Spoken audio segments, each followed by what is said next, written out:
Hi, and welcome to my stream. Today I'm going to be continuing with the demo of A Date with Death 2, Remnants, and then I'm thinking about trying out I Was a Teenage ExoColonist. There's a Steam sale going on right now, and I am debating on what games I want to buy, and I was thinking about buying I Was a Teenage ExoColonist, but I want to try it out first to see if it's my type of game that I would like to enjoy. So we're going to start off with A Date with Death and finish that. Hopefully it's another hour or half an hour left, and then we'll go to Teenage ExoColonist and I'll see if I want to get it or not. So I'm gonna start off with A Date with Death 2, and once I load it up I will show my screen for you all to see.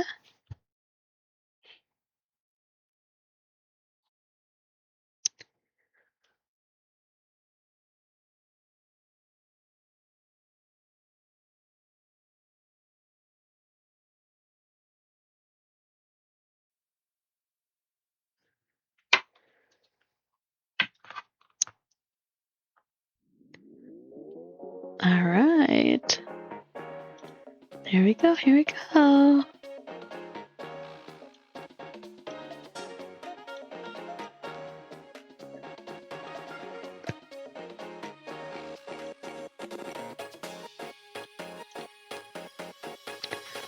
Alright, so we're gonna continue from our save.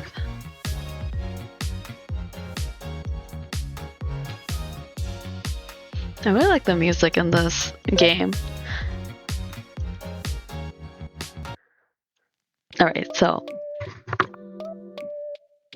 we're learning more about how to be a Grim Reaper. So let's see what's gonna happen next in our chat with, I don't remember the numbers, but I do remember 5012, and I really do like 5012. I'm excited to talk to him again. Okay, so with this stretch, you sit down in front of your Eye Reaper. Alright, here we go.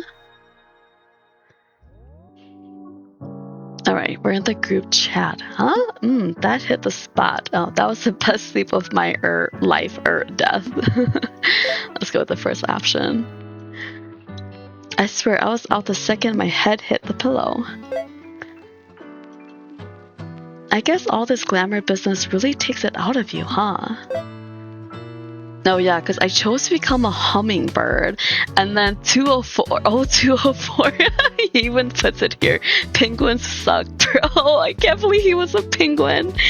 Oh my gosh, it's kind of cute though. Like, I thought he would be something flashier as like a glamour, but he turns out to be a penguin. It's like, how is a penguin? How are you gonna be disguised as a penguin and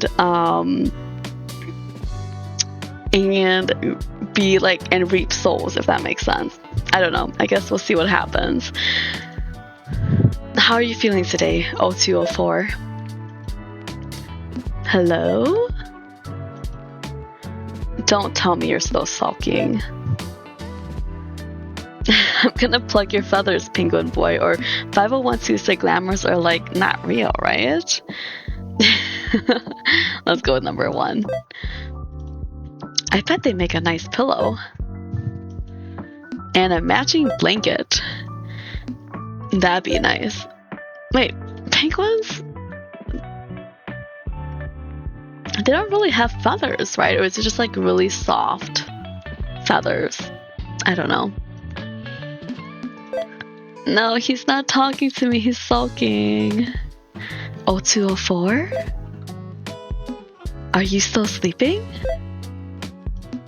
Is this how you felt when you had to sit around waiting for me to wake up? This is kind of boring. I have some gossip for you too. Also, oh, do you think with some practice we can combine our glamours? Do you think we can change the size of our glamours? How can we change? Yeah, let's look at that. Do you think we can change the size of our glamours? I kind of want to be mini 0213. Huh. I mean, if I'm a hummingbird, I thought that I would be tiny, wouldn't I be? I feel like the volume's a little bit too loud.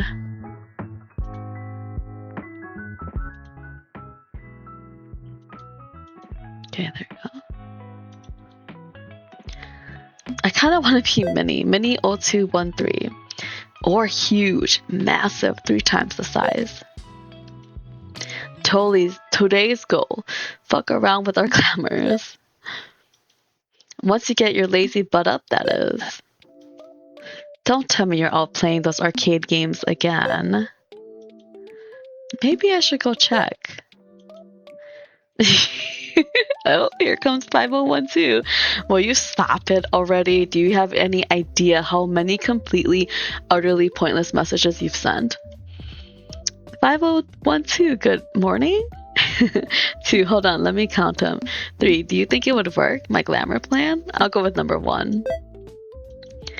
I'm sure it may have been a good morning, but then you decided to start spamming this group chat log with illogical nonsense. You do not have a single care for how your actions affect those around you. Do you realize how many messages you've sent? We both know you like it. I bet you're secretly super enamored with me. And what has led you to believe that? You were there when I woke up as a Green Reaper, right? I bet you were watching me sleep. Oh, that's cute. You're confusing personal interest and work. You are work. Okay, then. You message me every day. Also work. Do you do anything that's not work? No, to work is our purpose. Wasn't there a whole revolution because we only work? And that gave our people options, so it is perfectly reasonable I choose to focus on my work. Man, I've been meaning to ask you something.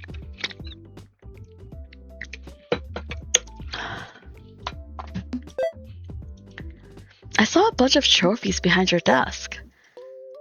What are those for? I wonder how I privately messaged them. Like, he said that we could privately message each other, but I still haven't figured that out yet. Were you employee of the month? Year? Century? Knowing you, they're from work. They were awarded to me for my various achievements as a Grim Reaper. So, they're all from the shadowy before times? The what? Like, from before your big overthrow the organization thing. That is a gross belittlement of the situation. But yes, you're correct. Ooh, pre-rebellion awards, huh? Does that mean you got them by being a big, scary disciplinary man? Ooh, or maybe they're all strictest Reaper awards? If you believe me to be the strictest in our rank, I wouldn't want you to meet my superiors. I was and am simply good at my job, and I do what must be done without complaint. You really like working, huh? Oh man, so your teachers were even stricter? Let's go with number 1. Well, I definitely already knew that. There's nothing wrong with dedication to your role. You ought to learn something from it. I think there's a limit. You are nowhere near it, 0213. Another question. Do you like your job more these days? Or was it better before all this change? Pretending for a minute it wasn't so corrupt. This organization was far more ordered in the past, which in turn meant it was easier to apply myself to. More structure. Does that mean perhaps it was better? Not necessarily, but it was easier. Would I return to the past and remain ignorant of the wrongdoings of our society just for my role to be easier? Unlikely. It sounds hard. Having a life you've lived for so long suddenly uprooted like that. Eventually, if something goes rotten, it will start to smell, and over time that odor will only get worse. You must either get used to living amongst it or find where the festering began so you can cleanse it properly. So it was always corrupt from the very beginning? There is no answer for that, not anymore. Those who knew are long gone, and even they are still here. Are people born evil and cruel, or do they become like that over time? There is no answer. I think all people are capable of change. Some lines you cannot cross, in my opinion. I didn't think you and I would be able to agree on much, O203, but I concur. Ooh, okay. Yay. I would do nearly anything to uphold balance in this world, but even then, there are lines that must not be crossed. How did you find out about the whole corruption thing anyway? It was practically thrown in my face by two incredibly annoying people. More annoying than me and O204? That remains to be seen. This is kind of depressing now. I just wanted to talk about your trophies. You are the one who cannot stop yourself from asking questions. I almost feel like I'm being interviewed. Whoops. Well, why don't you ask me some questions then? I have all the information I need about you in your files, O213. Hey, I'm more than just some files. All the boring bits. I don't care in the slightest if you find it boring. The only thing that matters to me about you is what's in your file. And what exactly is in my files? Yeah, what is in my files? Does he have information about my past life in there? Are you adding new information to it every day? Important O213 information? Like, I'm super cool and competent and fun? Oh, and the cutest Reaper ever? Your file mentions none of the above, no. What about how good at using my glamour I am? Negative. What? You literally praised me yesterday for having accomplished what other Reapers could not accomplish and be able to glamour myself. What? Why not? It takes more than a lucky one-off to have information added to your files. Continue to excel in your skills, and I will consider it. Oh, here it comes. Oh my gosh! Ford changed his profile picture to a penguin. Oh, so cute. What's this I've stumbled in upon? My team having fun without me? I'm heartbroken. It's about time you showed up. I guess this is the end of our text date, 5012. It is the end of no such thing. Our text date continues? Smiley face. There was no text date. I have no interest in anything of the sort with you of all people. A text date sounds boring. That ain't how you woo a person. Let me make this clear. I am not interested in wooing anyone, least of all a moronic trainee who barely knows which end of a scythe to hold. Afraid to mix business and pleasure? We can get to know each other first. Yeah. No, thank you. Oh. It's kind of interesting, 5012, that the three of us are still in this chat together, huh? Decided to keep us after all? My search for a replacement continues. That's true. It's the next day and we're still with him.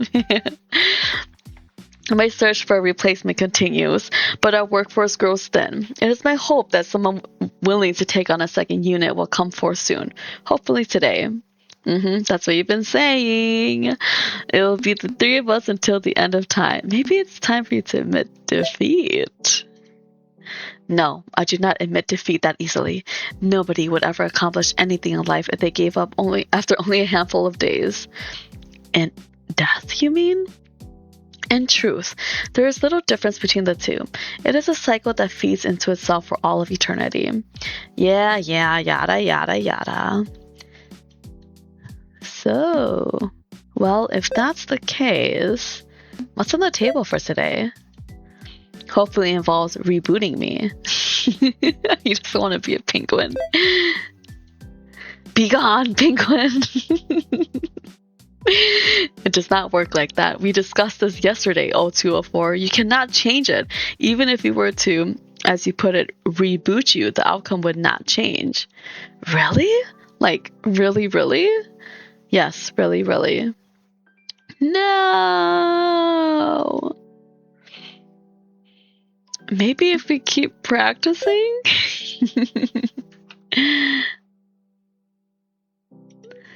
A glamour is a reflection of one's soul. It will not change with practice. Truthfully, I had planned another session of glamour training today, but it seems you're both slightly, he doesn't want to praise us, huh? More capable than I had anticipated. It will no longer be necessary. I am busy, regardless, so take it upon yourself to do some self-study. Ooh, self-study time. Free time? I have some ideas already. Fantastic. Please spend your time studying instead of bothering me instead then. Goodbye. Oh? He privately messaged me? Oh! Why does this jerk hate us so much? I'll have you know I'm totally a pleasure to boss around. Oh, I bet. He has to tell me more about this boss around later, but for now... Wants to play detective with me? What kind of question is that? Who do you think I am? Can't you see I've got my little spyglass already? Ace Detective 0204 is already on the case. Time to get down to business. Yesterday, I went up to 5012's office a little early, you see, and overheard a certain conversation. He was trying to be all hush-hush. But what he doesn't know is that I'm a god at eavesdropping. He was talking to someone else in his office. No clue who it was, but it was 100% a secret meeting. Ooh, a secret lover?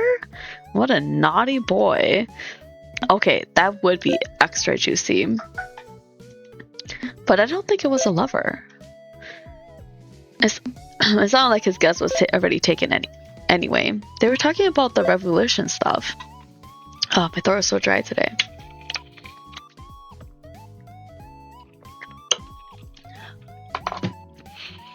So it must be another Reaper. In fact, the other guy made it sound like 5012 was involved in it. Like, super involved.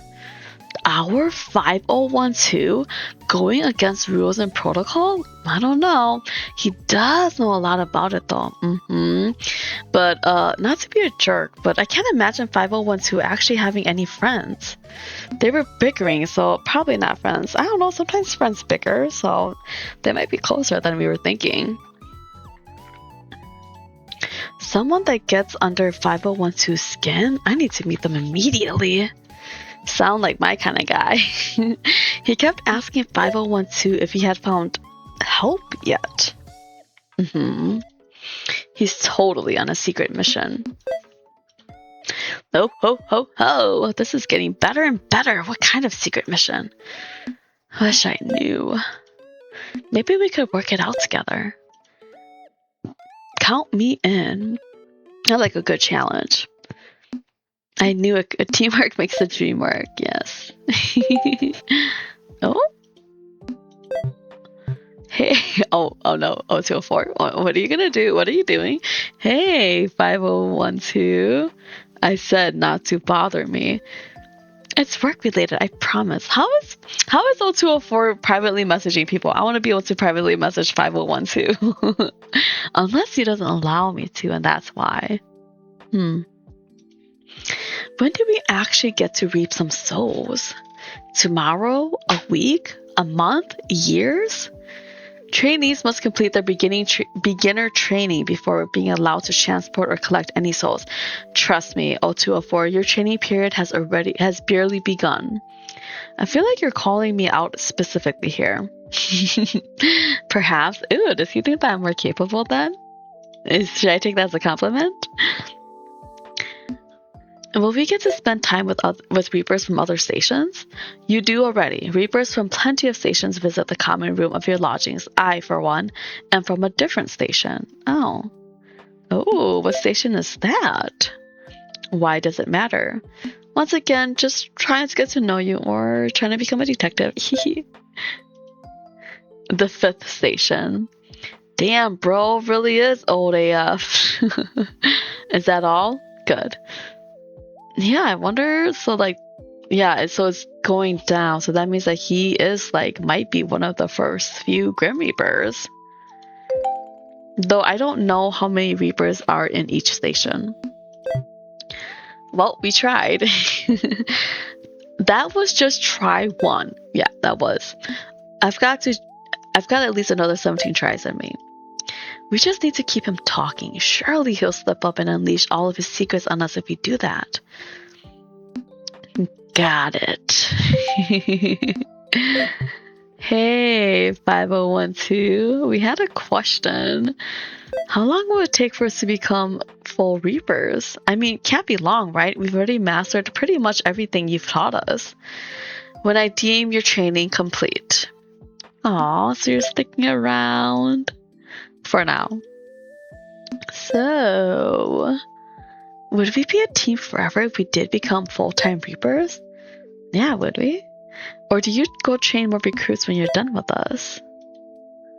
I can only pray it doesn't come to it, but it was intended that a unit stays together for the foreseeable future. Oh, so he would stay with us forever.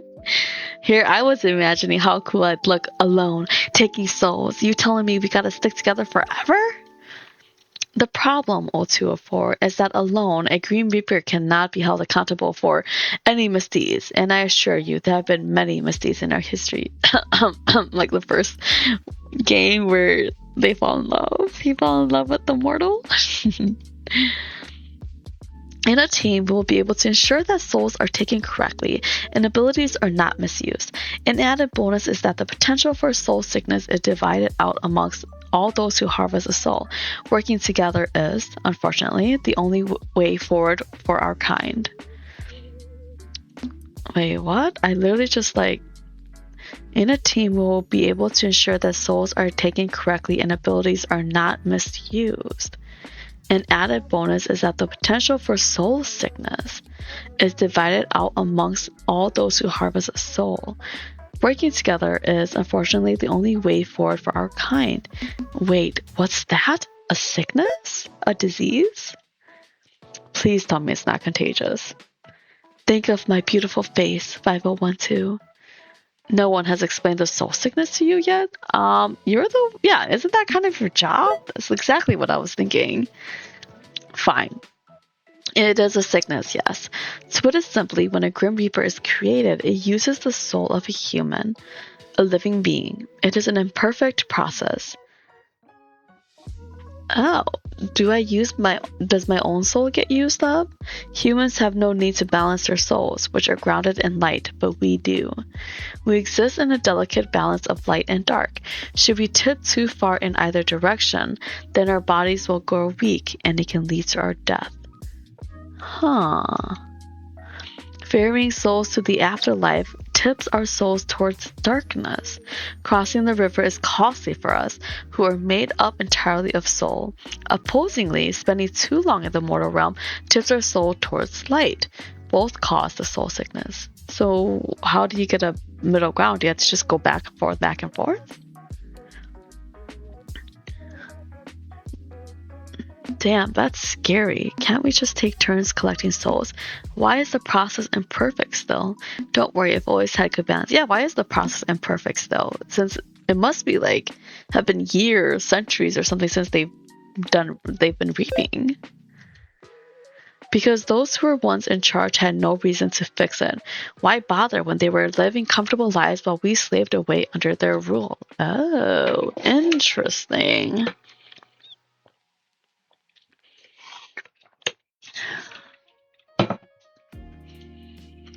And now those people are gone, and the remnants of our organization are stuck trying to clean up the mess. Actually, how do you even know if you have this soul sickness? Does your hair start falling out? Please, anything but that. It is a feeling...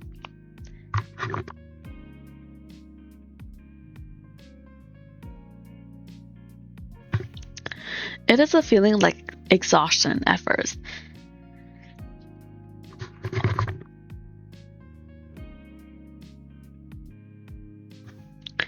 An exhaustion from your very soul. Thankfully, rest will have it pass quickly enough. Have you ever had it? I think it is almost a guarantee that most Reapers before your time have had it. It is, or was, nearly unavoidable. That's a total non-answer. Did you have it? Yes or no? I'm assuming he's had it. Yeah, come on, answer it properly. No. Oh! No, you haven't had it? Or no's answering the question? Take of it what you will. Come on, just tell us. Just give us something, please. Oh, wait, speaking of questions, I had one. Oh! The gang's all here. What is it now? I can't believe 5012 answered anyways. He could have just not, like, talked to us. I have a very important question. Hold on to your pants, yeah, okay? You better not be about to waste my time. Yeah, we all know you're a busy man.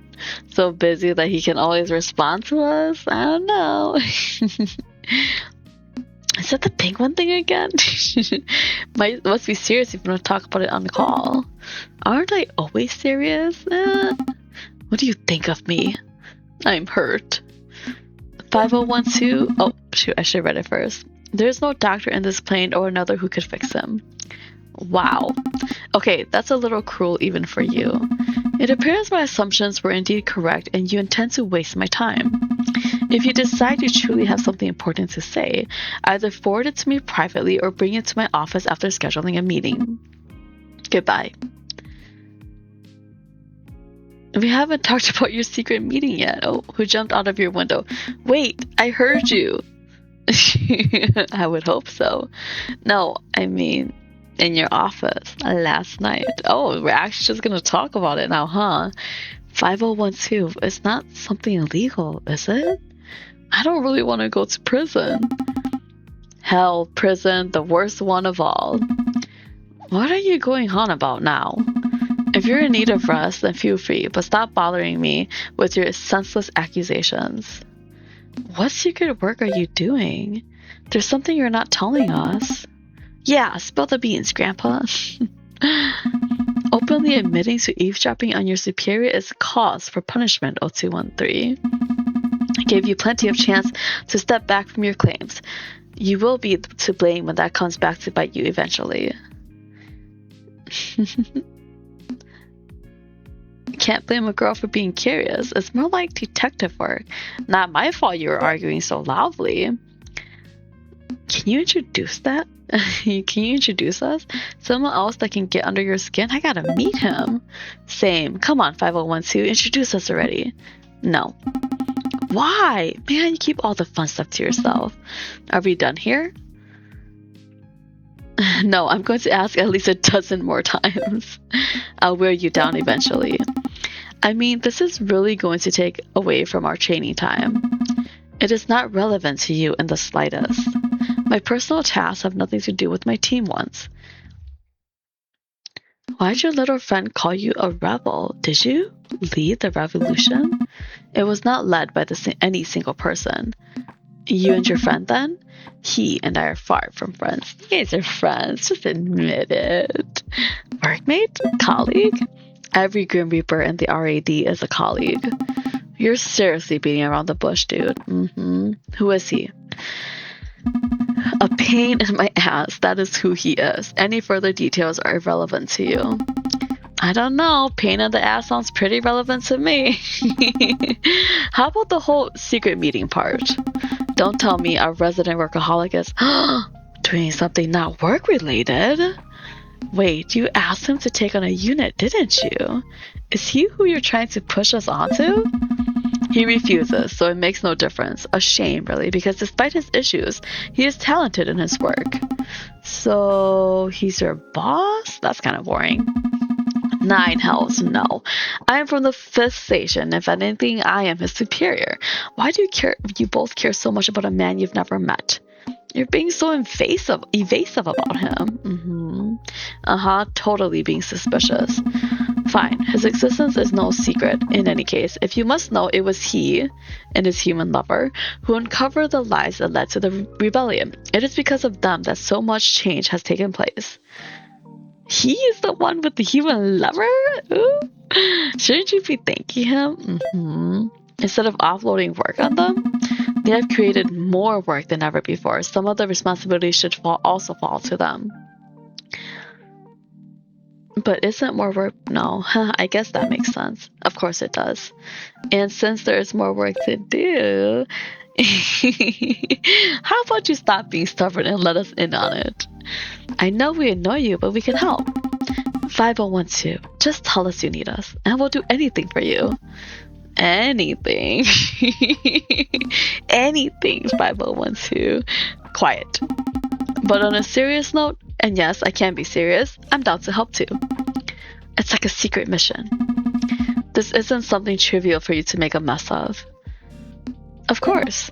I can't believe my life has come to this. I'm never going to hear the end of this once he catches wind of it. Yeah! Fine. Let me start by saying this. I'm only allowing this because it seems we will be stuck together as a unit indefinitely. Nobody has come forward to take you off of my hands, and I believe that is how it will stay. Now, you'll come to love it. I very much doubt that. Firstly, allow me to first talk about other information that came to light during the climax of the revolution. Is there something funny you would like to announce to the group, 0204? No, please, keep going. Then stay quiet. There were some further lies that I previously have withheld from talking to you about. Wait a sec. First, can you tell us about your part in the rebellion? You've never really told us the truth. It was not relevant information. Now it is. I was there the day 8394. Oh? 8394 and his little ray of sunshine uncovered the truth. The human, I will admit to being outsmarted by them in their desperate attempt to save themselves. That human should have died a long time ago, and 8394 should have been punished for his involvement with them. But what they what they uncovered that day, I do not appreciate being lied to, especially if said lies undermine my entire existence, and so I decided to help them. It made sense. It held more sway than 8394, and to put it bluntly, I am more intelligent than the two of them combined. In fact, I believe they're even less intelligent when you put them together, because they're in love. Someone's tooting his own horn. Yes, I was a major part of the rebellion, and I was also there the day the council was confronted. Whoa. You helped kill them? You're a liberator then. Perhaps. I'm not sure I'd go that far. I did what had to be done. Another reason for people to swoon, huh? You should be proud. No wonder everyone in the building looks at you with Google eyes. How am I supposed to compete with the fact that 5012 is, oh god, actually cool? Come on, he's been cool since the start. Hey, I heard something else too. Apparently before the whole underworld shakeup thing, Reapers couldn't lie? What? You've gotta be kidding me. I lie all the damn time. Yeah, I think that like he's trying to be cool, but I just find him like 0204, I find him more cute than cool. Like I don't know, he just seems more cute than cool to me. That is not something you should be proud of. Okay, I'm just saying that the idea of not being able to ever lie sounds nuts. Well, it's true. Reapers once swore an oath and were unable to lie even if they wished to. These days, the rules have become more lax, for better or for worse. Thank fuck for that. So, what's it like to go from one to the other? Are you talking about me? I still cannot lie. Oh. So the oath still works for those that have pledged it previously? I have not forsaken my oaths. Oh, I am unable to lie and have no interest in doing so regardless. Why not? There's little in this world to hang on to. When you find something that keeps your world spinning, you hold on to it. But I mean, I guess like just because you can't lie, it doesn't mean that you can't be evasive about how you respond to like questions or how you're being truthful about stuff.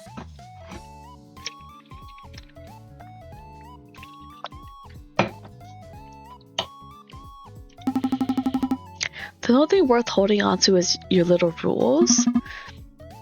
It is all I have left. Alright, respect. does sound difficult. I adapt when I must. Yeah, well, not much choice there. Crack a few bad eggs, you're still left with a yolk. That's kind of deep coming from you. Poetic. I thought I thought of all by myself. Speaking of bad eggs, what exactly happened when you confronted them? When we confronted them, I had still hoped to be able to talk, but they were still so proud of their misdeeds. We had no choice but to serve justice. Arrogance has its positives, at least. Yeah, you'd know that. I will choose to ignore that. Arrogant people will admit their wrongdoings proudly. Getting information out of the council was simple enough. And don't stop at the good part. Yeah, what they say. Come to my office. Bro, man, come on, we're right here, just tell us. I expect you both in my office in 15 minutes. Well, I mean, it's like a virtual call, right? So someone could be listening. He's gotta keep it private, or they could be recording this. And not a minute earlier, 0213. Goodbye. Oh. Well, now this is getting exciting. Who would have thought we'd have 5012 spilling all of his dirty little secrets to us in 3 days? You're really something else, aren't you? Thank you, thank you. What do you think he's actually doing, though? Torturing the old council members? Whoa, hold up. Surely not. He totally has a crazy, evil, dark side. Look at him. I think that seems too messy for him. Did you see how clean his office is? I bet he's not a fan of blood and stuff. There's not even a speck of dust in that room. Maybe he isn't physically inflicting torture on them. All he'd really have to do is stand there and lecture him. That would break anyone. I guess there's only one way to find out, eh? 0213. If he tries to capture and torture me, will you rescue me? Of course I would, my princess. My savior. But I don't have any money. How will I ever repay you? I'm sure we can think of a way. How? What? I don't mean it that way. Oopsies, you got me there. But that will have to wait for now. I'll see you in the boss man's office. I did not mean it from going that direction at all. Alright. Oh, what's this? Why is it blaring? Complaint box. Accidentally waved back at a human that waved first. I think they were waving at someone behind. Do I need to file an incident report? Oh, who are these guys? Hey, excuse me. What's up? You look like you know a lot of people around here. I don't. Mind if I ask you about one? I was born 2 days ago. Shoot, maybe I know them. Do I get to ask who you are first? Oh, my bad, of course. I'm 2? It's nice to meet you. You look at the man with the long hair standing next to 2, but he stays silent. Are they twins or something? Oh, right, this is Felican? Don't worry, he's like this with everyone. Oh. Tall and brooding, nice. So, So who did you want to ask about? Her name is Moyer Reaper 9648. Grim Reaper 9648, totally. You good there, my guy? Yep, totally fine. Just a brain fart? Sometimes I feel like this is reading what I want to say. 9648. I think I might have heard about her in passing. The trainee Reaper who never shows emotion unless it's about work? That's the one. My boss is kind of like that too. Why do you want to know? Got a crush on her? No, well, not me. Actually, Felly here fell in love at first sight. Aww. Felly? Ken lets out a puff of air and glares at you, which makes him cackle. I can see how they might get along. In all seriousness, just consider me a concerned friend. She hasn't been doing great. Oh. She seemed fine anytime I've seen her. I haven't even seen her yet either.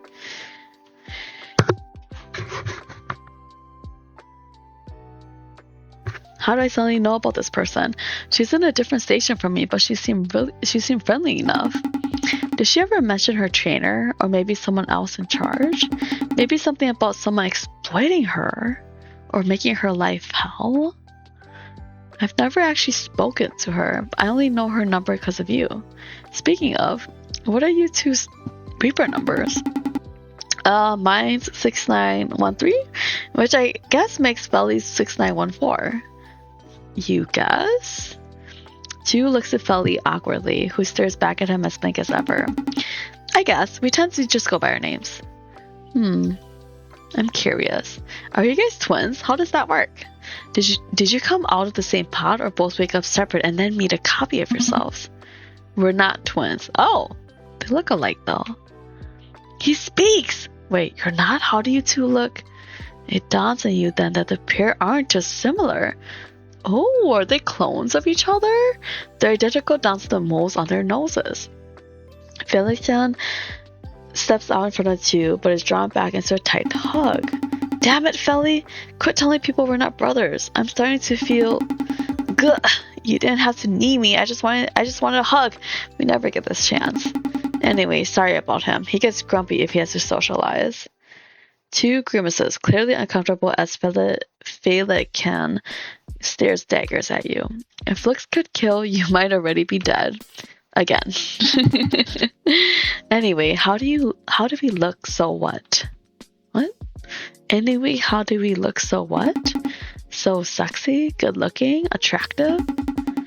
Calisthenics, good skincare, and a lot of water, my friend. Felly also wears eyeliner, but don't call him out on it. He's sensitive. You're looking pretty good yourself. Do you lift, or is it just a cardio routine plus all the reaping? You're talking too much. And you're not helping. Why do you only ever speak to criticize me? Okay, you are brothers. That much is clear. Much as Felly likes to wish it wasn't so, we can't exist without each other. Sorry for the outburst. Don't worry about it. I do have to ask, what station do you guys work at? I've never heard of Twin Reapers before. Oh, we don't work here. We work on the top side, you know. Oh, what? Land of the living. You what? How do you avoid the soul sickness? I was just learning about that today. Soul sickness? Yeah, soul sickness. There's no way you stay away from the underworld all the time. Now I know you're lying to me. Who are you two? Hey, I think I left something over by the coffee machine. Can you check for me? Then I can tell you everything. Wait, what? Why does everyone make me run their errands? Sure? Watch, they're gonna disappear. I'm gonna go get them coffee and they're gonna disappear. Oh, it's him again. Wait, how come I can't get coffee? How do I get coffee for them?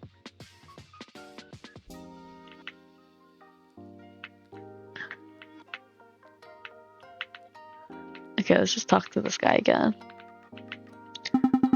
Riven, yeah, that's his name. Would you look at what the Reaper dragged in?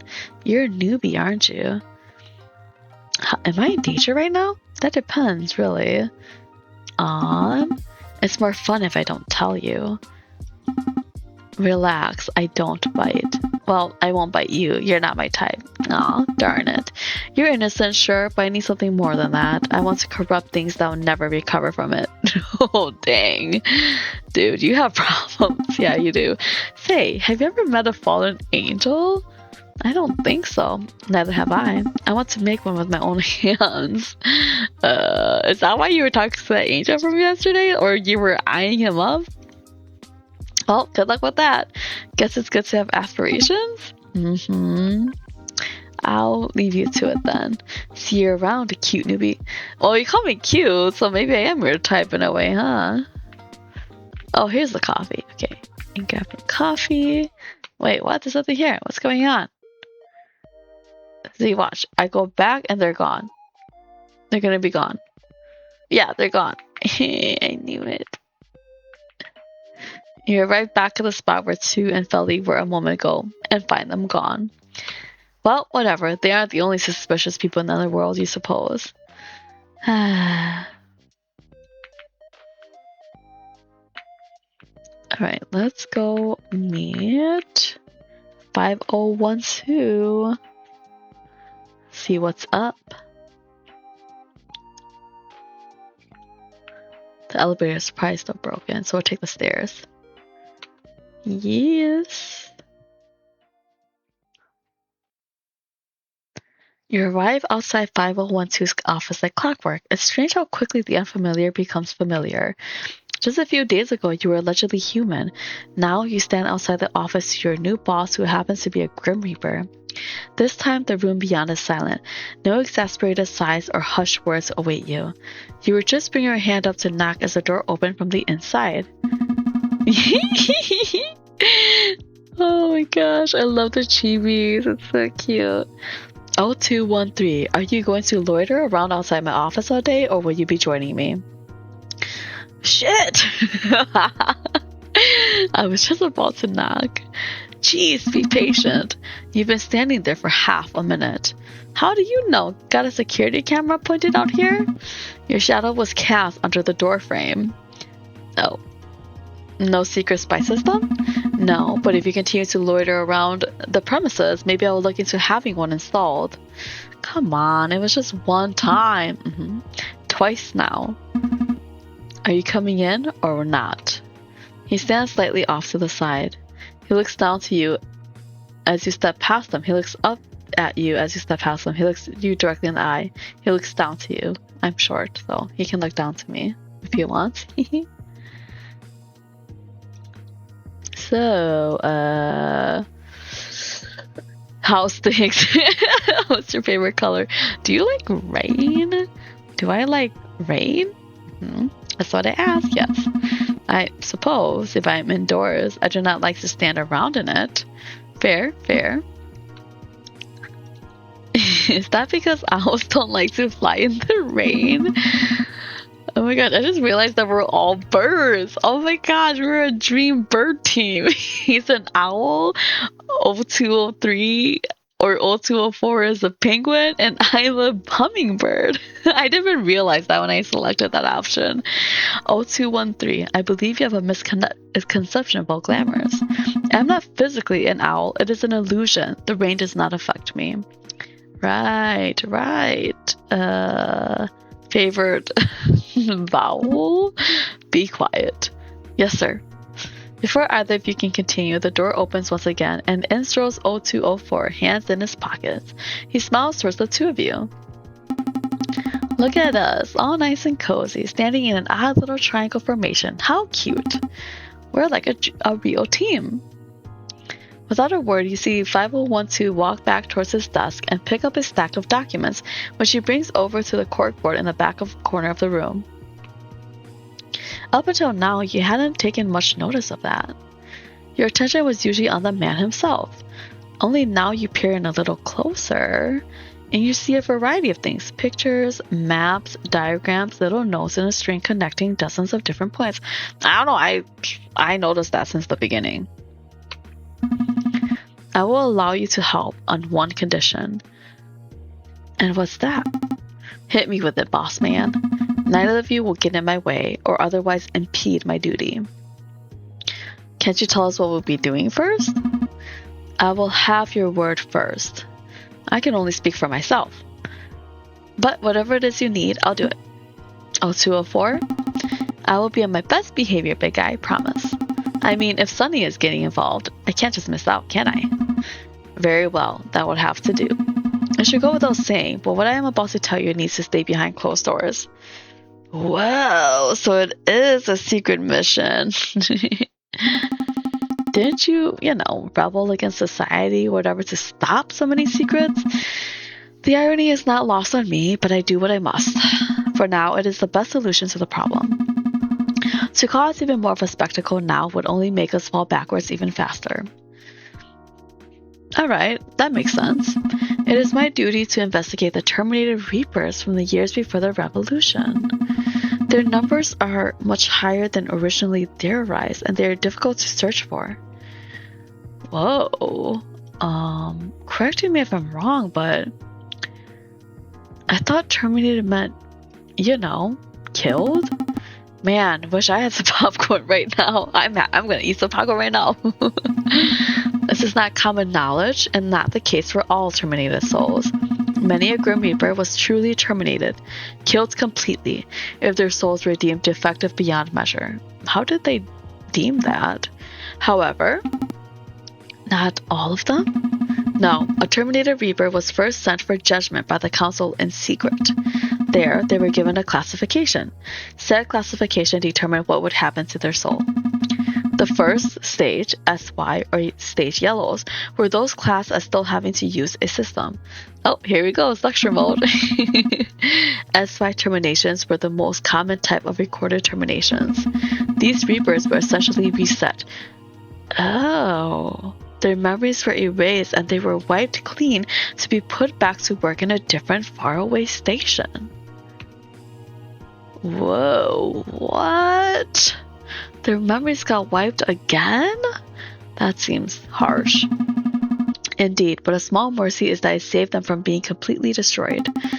So these Yellow Reapers or whatever are just walking around the underworld with no clue it's their second time around? Precisely. Bro, that is super messed up. There's more stages? Yes, SR or stage red is the second stage. The third and final stage is SB stage black. Those are a little more rare, I guess? That is correct. SB Reapers were completely terminated, killed, disposed of. There's not a trace of their soul that remains. Never again will their soul be born to a new life, nor exist here in the underworld. So about SR? Which just leaves the SR guys. These souls are the rarest type of Terminator Reapers. They are wiped clean of their memories and moved into separate roles in the underworld in distant and isolated areas. It is believed that SR Reapers were people the council had grudges against. What better way to punish someone than to let them live, after all? So you're trying to document them all? No, documentation of every Terminator Reaper already exists.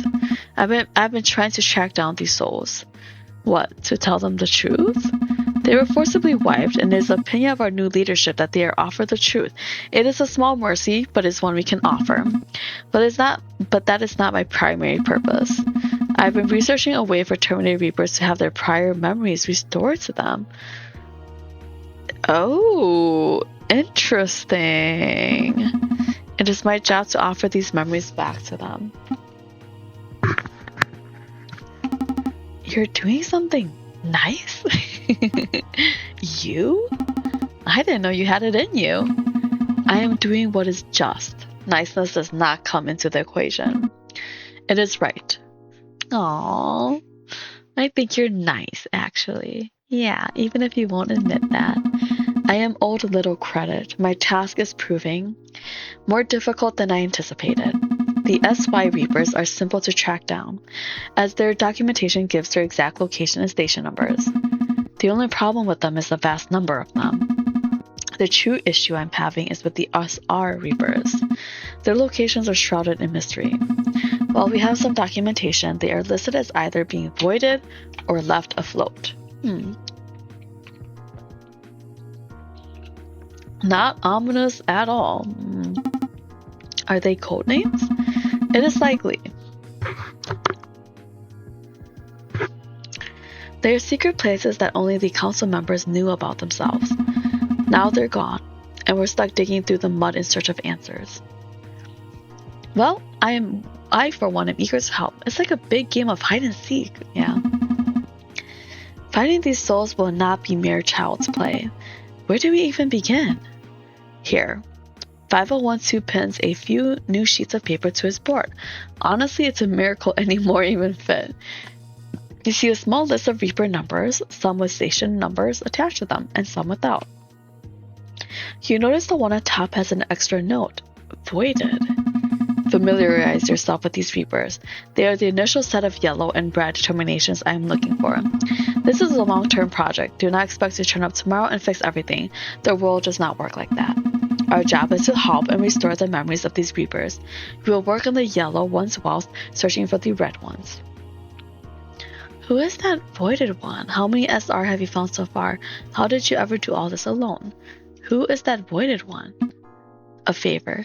Oh, and a challenge. Hey, guy. There's something I really need to talk to you both about. I really need to get this off my chest. Oh gosh. It's not gonna be like a joke, right? He's gonna be serious. It's a serious matter, and I don't think I can pretend it isn't bothering me anymore. Uh-huh.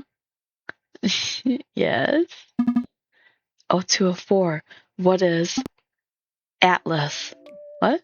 Oh my god, don't tell me that's his name. Is that what he's gonna decide his name is gonna be? Okay. That was the hardest shit ever. What? What are you even talking about? My name! I knew it. I think I'm an Atlas through and through. Oh, nice to meet you, Atlas. Nice to officially meet you as well. A human name, I see. Uh-huh, that's right. Do you know how hard it was to hold that in? How you were talking and talking and talking? I was about to burst. Ridiculous. Ridiculous. Are you incapable of taking a single thing seriously? Why don't you pick one too, 5012? I am not interested. Aww. Maybe you'll change your very stubborn mind one day. I will not. 5012 is my identity. I have no need to replace that with an impersonation of a human. Well, as long as you're happy. If you want to make me happy, you can leave now, the both of you. Don't want to hang out with us? No. You're always throwing us out at a moment's notice, you know. It's gonna make us feel unloved.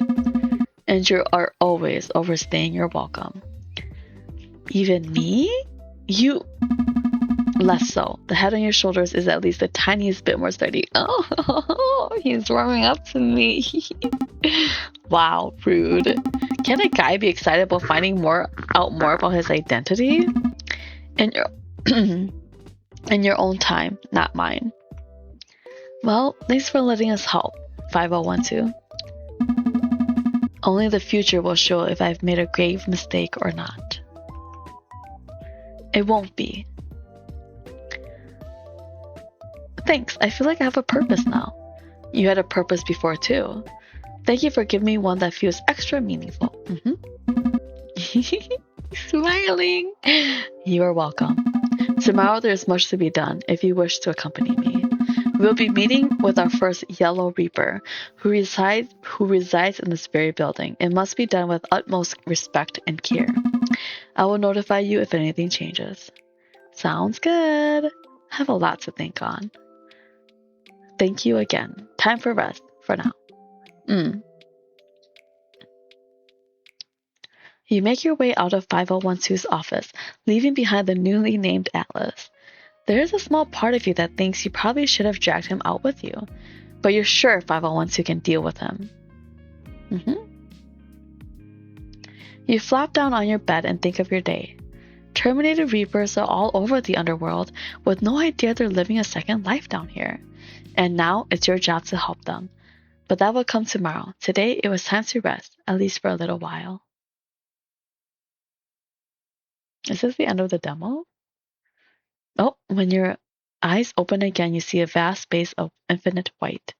You don't recognize it. Your mind feels groggy, slow, weighed down by something impossible. Just what is the space? You're struggling to contemplate that question when you see a person ahead of you. He turns, surprise evident on his face. Oh, it's him again. Whoa! What are you doing here? Huh? I don't know. How do you even remember... Wait a second. Oh my gosh, you're dreaming. Oh, I'm asleep right now? Okay, that makes more sense. Who are you, by the way? A certain someone. He's the guy we met earlier. Are you real? You're the one who's dreaming right now. What do you think? You seem kind of real. Who knows? What's real and what's fake at the end of the day anyway? Are you having a fun time in the underworld? Newbie Reaper. How'd you know about that? I have magical powers. You can call me 2471. I'm a Grim Reaper too. 2471. That sounds oddly familiar. Oh really? Maybe we met in a previous life. What are you doing here? You tell me. This is your dream, isn't it? I don't know how you got here, by the way, but I'm impressed. I might have to give up my title of smartest Grim Reaper in the liminal zone. Boo. Anyway, hey, you didn't answer my question. Are you enjoying your new life? It's interesting. I'm Mo213, by the way, though I also have a human name too. Sunny. Sunny, huh? What a cute name. Well, it's nice to meet you again, Sunny. Identity is a strange thing, isn't it? Especially for a Reaper. What do you mean? Well, you have your Reaper name, your chosen human name, and all the names you were given before that. How confusing. What is the most real one? I think about it all the time. What do you think? Well, Sunny feels right. I chose it. I think that counts for a lot. I agree. I think names you choose for yourself are the most special of all. Too bad I've never found another name that feels like me. 2471 is all I've got. Boo. So boring. Aw. Maybe you'll find one eventually. I hope so. Whoever you are, I'm sure it'll be a fun journey to find out. Anyway, it's almost time for you to wake up, I think. Dreams can only last for so long, you know. I wouldn't want to overstay my welcome. Thanks for visiting, friend. I'm not used to company, and I wasn't expecting any, so it was a nice surprise. Aw. Can't be sure we'll meet again. Is he an SR? But if you do find your way back here, I'll be waiting. It does get kind of lonely around here. Oh my gosh, he must be an SR. Bye-bye.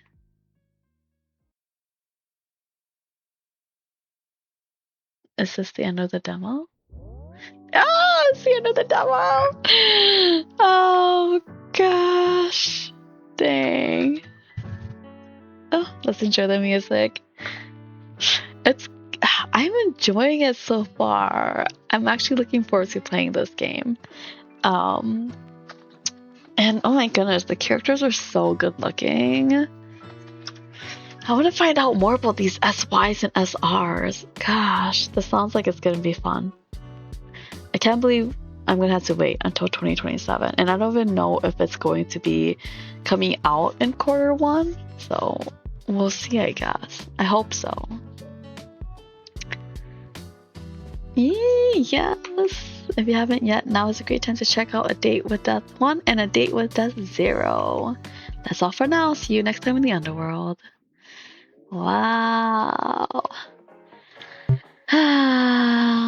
Goodness. That was good. That was a good demo. That was a lot of content. It was like 3 hours for this demo.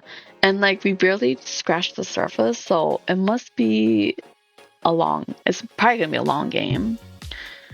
But yeah, that was good. I enjoyed it. Okay, I'm gonna exit. Alright, so the next one that we're gonna try out is I was a Teenage ExoColonist. I'm not sure how to pronounce it, but it is on sale right now for this theme, and the sale goes on until tomorrow. So I'm hoping to buy it if I'm interested in it. I'm hoping to buy it tomorrow. But I wanted to try out the demo first. So this game came out in 2022, so it's a rather older game. Spend your teenage years on an alien planet in this narrative RPG with card-based battles. I think that's one thing that I was interested in too, is the card-based battles. Like, how is that going to work out? Explore, grow up, and fall in love. The choices you make and skills you master over 10 years will determine the course of your life and the survival of your colony. And apparently it has like a lot of endings. So let's see how it goes. Alright, so I'm going to boot it up and then I will show you all the screen.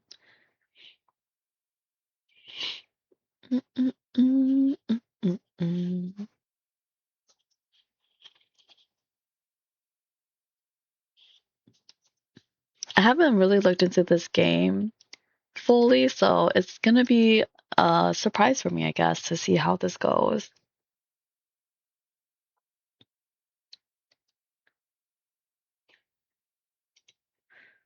Alright, here we go.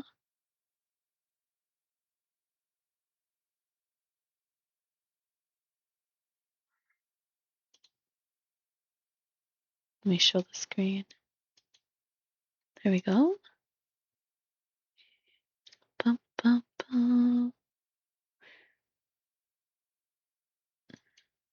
Oh, I hope it loads up for me. It's taking a little bit.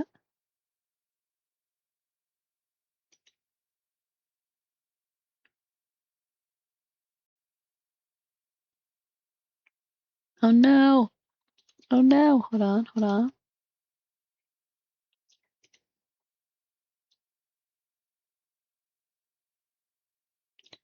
Oh, that'd be sad if I can't even play it. If I couldn't even play the demo. Oh, okay. Now it's loading. Alright, here we go. Alright, so this is the beta demo of I Was a Teenage ExoColonist. This demo includes the first year of teenage life in an exosolar colony. The full game will include 10 years, from age 10 to 19.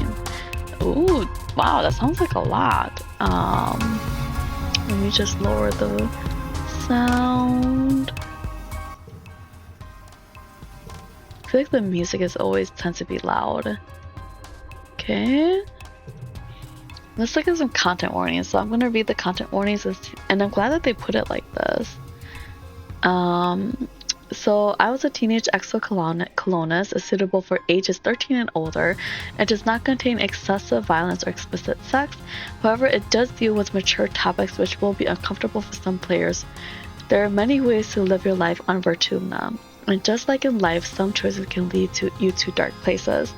Broadly, content warnings for the games include the following: major character death, spoilers exactly who dies, children in peril are dying, animal cruelty and death, bodily harm and grossness, implied sexual content, drugs and alcohol, violence in text, mental health and trauma, domestic abuse, and traumatic global events.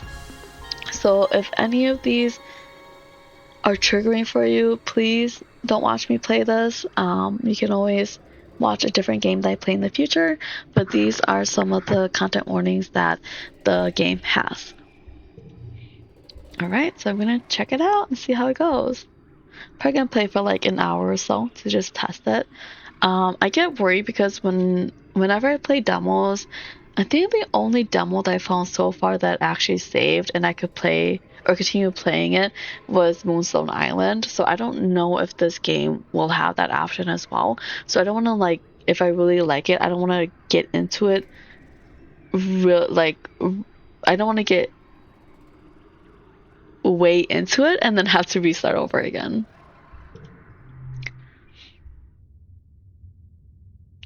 Oh, wake up. Warning, this game deals with mature subjects and may not be suitable for all characters. Yeah, we read the content warning already. Ooh. You wake to chaos, a confusion of light and heat and smoke. Fire! Oh my gosh. Your head is pounding. You must have hit it and blacked out, but you aren't sure how you got here or what on Vertumna is happening.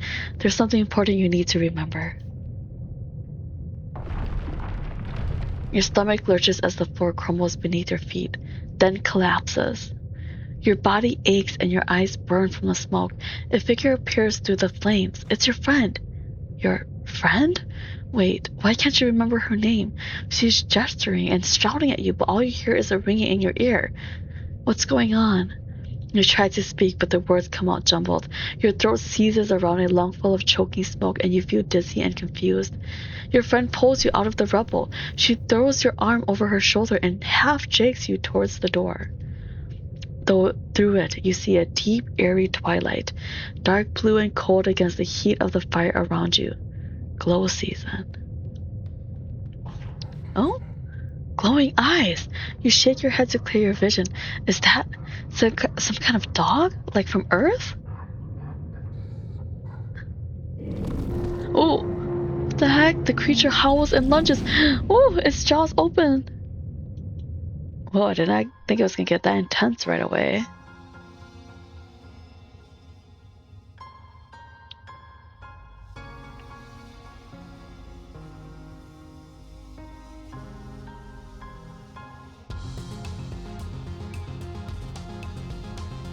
Oh, the music.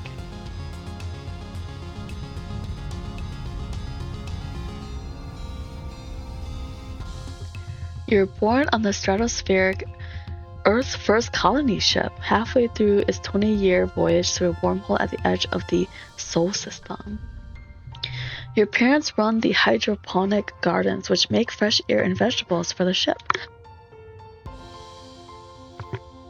Like the other colonists, they bravely chose to make this one-way journey to the uncharted planet Vertumna the Fourth in the hope they could escape Earth's troubles.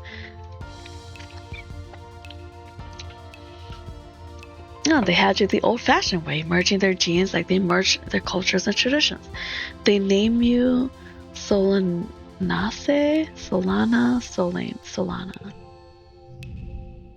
Oh, I can change my appearance. You're a bright-eyed child with an active imagination. Sometimes too active, your mom says. Use the sliders on the left to choose pronouns and late teens appearance. These can be changed at any time. I'm a she. Feminine appearance and late teens. Oh, androgynous or masculine. I'll go with feminine. You have vivid dreams of things you've never experienced. Dirt under your feet, skies overhead, endless jungles, and strange animals. You wonder if this is what Vertumna will be like. Okay. Do I get to change these? Oh. So these are sort of like the stuff that I'm gonna be developing in the future. Interesting. System, escape, friends, memories, stress, rebellion. Interesting. Empathy, persuasion, creativity, bravery, reasoning. Alright. Every child on the stratospheric is given one genetic enhancement. By age 6, you see the first signs of yours. Eagle eyes, extra fingers, absorbent brain, super strength, calm temperament, nothing at all. Let's go with absorbent brain. Professor Howell says kids learn fast because their brains are like sponges. But when people get older, they can't absorb as much new stuff.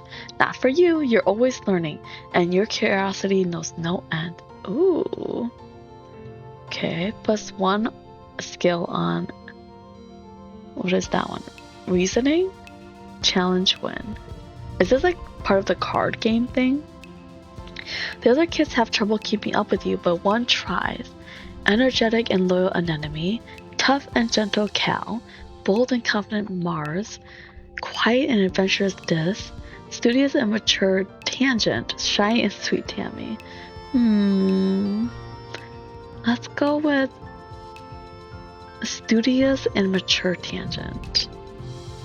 Oh, Tangent sits right up front by the hollow projector and always has her hand in the air. She and her twin brother, Dis, is it Dis or Dice? Drifted apart when she started genome treatment to make her body conform to her gender. Today, Tang is the girl you always knew she was, but her relationship with Dice is worse than ever. Oh, interesting. Tangent's focus. Melee chaos? Oh, that's cool. It shows like who the illustrator was. 3 if this +1 if this has the highest value. Okay. Yeah, Tangent. Wait, that's not right. +10 friendship with Tangent, +10 reasoning, +11 engineering. Oh, okay, let's go with Tangent. Yeah, Tangent. You're 10 years old when the ship finally reaches the wormhole. Professor Howell says it's like a doorway to other star systems, with the planet Vertumna the Fourth on the other side. You run emergency drills for months to prepare. Oh.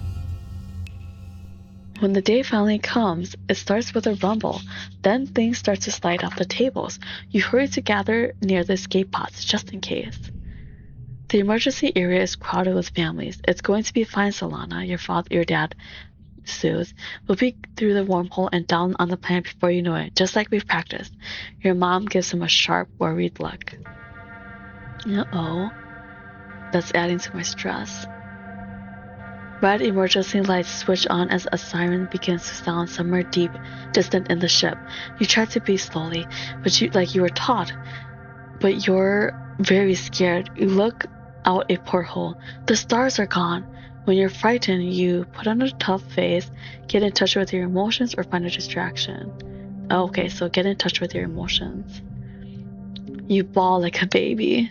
Oh, it feels Good, you aren't the only one. Nearby, your classmate Tammy has tears streaming down her cheeks. Martz is trying quietly to console her. She sighs as your crying makes Tammy wail even more loudly. Your dad puts his arm around you as you let it out. Stress cry. Oh. -10 stress. +2 friendship with Tammy. +2 friendship with Martz. Gained memory stress cry. You wait. The shaking builds. Oh, it's adding to my stress again. Oh my gosh, my stress is at 70. Then everything starts to get very weird. The hallway stretches, and you're stretching too. Your arms impossibly long. Your head feels like it's slowly filling up like a balloon and contracting down to the size of an atom at the same time. Is this the wormhole? You hear the distant, ominous squeal of metal giving away as the ship shudders and lurches in slow motion. The weirdest part is a sense of deja vu. You're sure this has happened to you before, and you know, somehow, that everything is going to be okay. The shuddering reaches a crescendo. You hear an impossibly loud crunch and feel weightless for a few seconds before gravity slams you back against the wall. Head first, you black out. As you slip unconscious, you feel yourself twisted out of time. It's today, yesterday, and tomorrow all at once. And more than just one tomorrow, lots of them. Different tomorrows. You find yourself in a place that you know from your dreams. Tilled fields, dramatic ridges, and a stranger, but also not a stranger, grinning as she grabs your hand. Hurry up, she says. I'm not going to let you miss this. Distantly, you feel the ship's shaking has stopped and hear your parents' worried voices. Feeling safe, you slip further into the warm embrace of the stars. You drift. Gradually, your consciousness reforms. You wake up in the med bay. Oh, yes, I have +20. Oh, -20 strength, yes. Stress, I mean. The med bed under you plays a soft tone and an automated voice speaks. 2 weeks have elapsed. The patient's cranial injury has completed healing. They may now be safely discharged. Dang, 22 weeks have passed? As the fog lifts from your head, you realize something seems different from about this room. It's so bright. I love the art style. You try to focus on the window. Something is definitely different. Sunlight, trees, ground? Ground? Instead of the familiar blackness of space, bright light from twin blue and yellow suns is streaming through the windows. You peer out and see fields, glass-walled domes, and walls ringed by giant mushroom-like trees. There are construction materials everywhere and people walking around outside on the ground. You better get out there and join them. Rush outside to start your new life or cautiously step outside to your new life. Let's cautiously step outside because we just woke up from a head injury. Oh, this is so cute. Whoa. Oh, Tammy jumps as you step out of the ship's quarters behind her. You're awake. Are you all better? You better go see your dad. She points southeast toward some geodesic domes. To walk, click on the ground, click on characters to talk to them. Oh my gosh, whoa, this is so cute. Okay, let's talk to this one. Tammy, oh, she's so cute. Tammy looks concerned. You slept for so long after you bumped your head, she says. I bet your parents were worried. Your dad is working over in geoponics, near those domes. They're called greenhouses.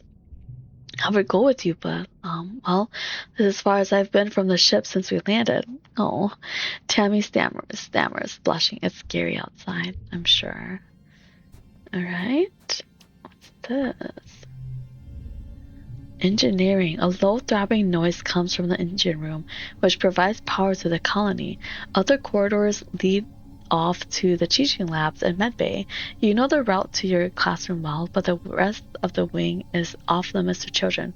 Congruence, the ship's onboard AI, beams down at you from a nearby holoscreen. Don't forget to study hard, Solana.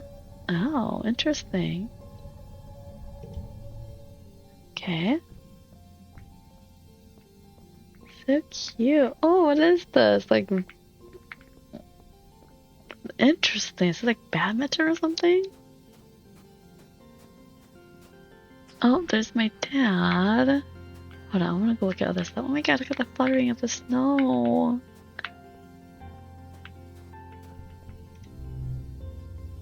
Command. Command is a warren of long hallways with doors off to tiny nondescript offices. Everyone you pass seems to be hurrying off to something important. The end of one hallway opens into the supply depot, which works as both requisitions, office, and general store. Beyond it are cavernous warehouses stacked high with supplies from Earth, now being gradually unpacked and distributed. View the notice board. Oh, okay. Colony food shortfall minus 100%. Low. Colony security rating evaluating. Upcoming event. We'll be hosting our first annual Vertumnalia Festival during the second month of Dust. Chief Administrator Seek.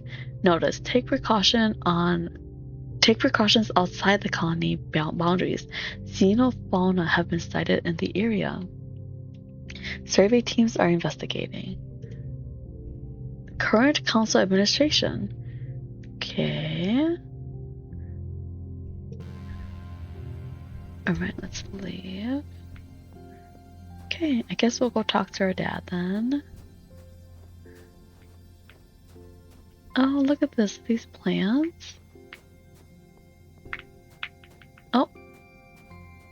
Oh, it's a little bit laggy right there.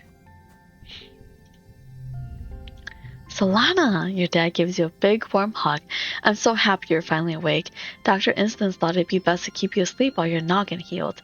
Your mother and I thought you might sleep away the whole year, my snoozy little gooseberry. He checks your head and looks relieved. He was clearly very worried about you, but covers it with jokes and smiles. Aw, you love your dad. He's so embarrassing. You love your dad. Welcome to Vertumna, he says, gesturing around you. You've never seen the stratospheric from the outside, except in pictures. The ship has been separated in two, and parts taken off to form other buildings and a big wall around the whole colony.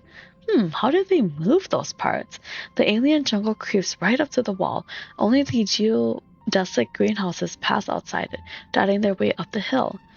Yeah, how did you do this so fast? It's beautiful. How did you do this so fast? Or what's outside the walls? How did you do this so fast?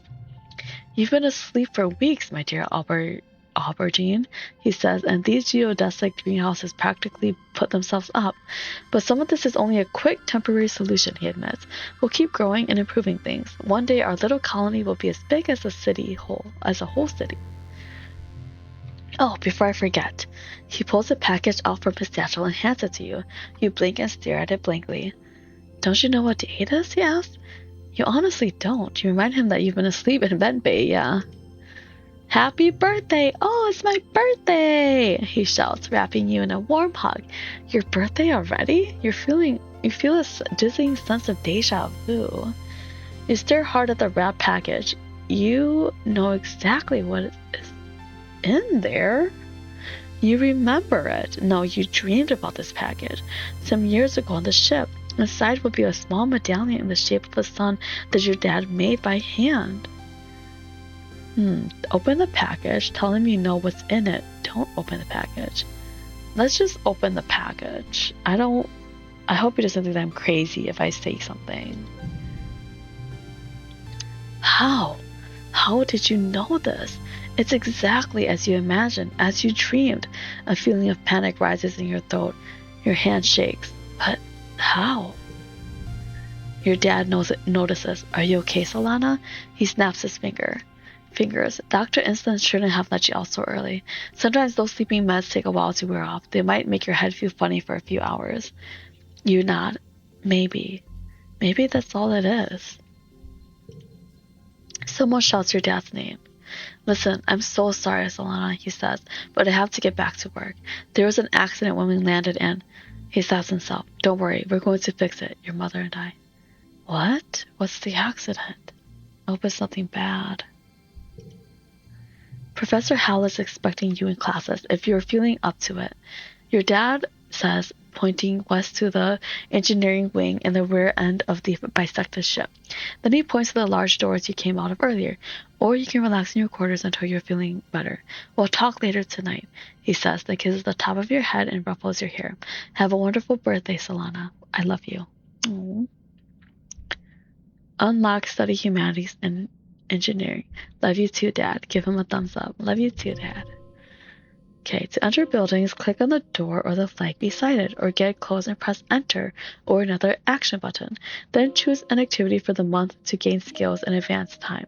There are 13 months a year and 10 years to the end of the game. You only have time to focus on a few things. Oh, okay. Alright. So how will I know which ones? Oh! Let's go talk to this guy first. No, Dice? This? You see Dice hitting... I'll just call him Dice. You see Dice is sitting on the ground beside some bushes. Is he hiding from somebody? He seems to be watching the gate in the walls to the south, where grown-ups are coming and going. Kids aren't allowed past the walls, he says quietly without looking up. They say there's nothing to be afraid of. But then why do we need walls? That's true.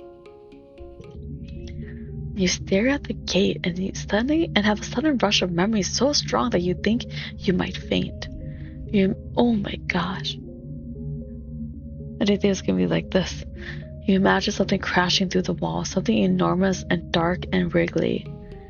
For years in space, you've had a half-remembered nightmares of monsters, of your ship being destroyed, of sifting through wreckage that used to be your home, trying to find something. Your dad always told you the dreams weren't real. Okay, so it's good that I didn't tell him then that I knew he was going to give me a medallion, like a sun medallion. Breaking you from your daydream, Dice whispers, I think there are monsters out there. I believe you. No, he's blushing.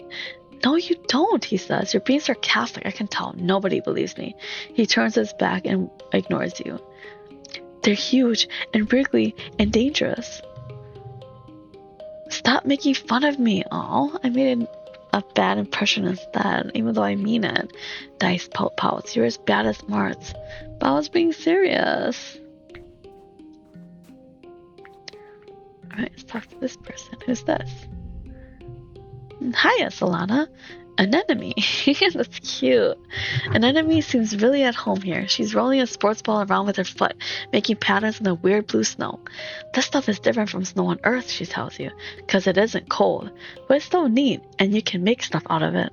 Oh, interesting. So it's not cold, then what is it?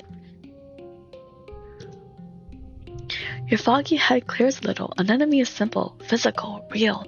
You always feel grounded near her.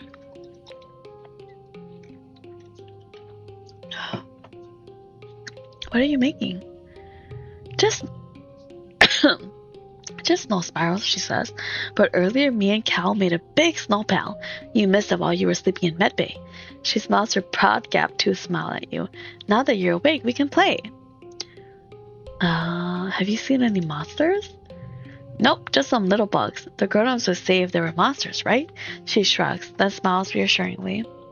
Even if there were monsters, Chief Red would beat them all up. So don't worry, my monsters were safer here than we were in space. You both look over at the wreckage of the stratospheric, the spaceship where you were born. Anemone's mom, Auntie Seeded, is probably right about that. Look what the wormhole did to your ship. Why aren't you in school? She smacks her forehead. School! I wonder where everybody was. I guess I'm gonna be late for humanities class. She doesn't look very worried to you. It's okay, she says. Professor Howell is chill. He won't mind, but we should probably go now. She grins and starts running towards engineering. Hey, race you! No fear, she's getting a head start. Let's see, is there anyone else to talk to?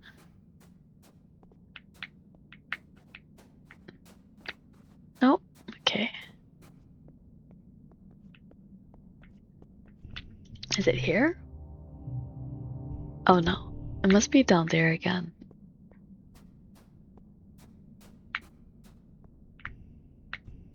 Right here? No, right here.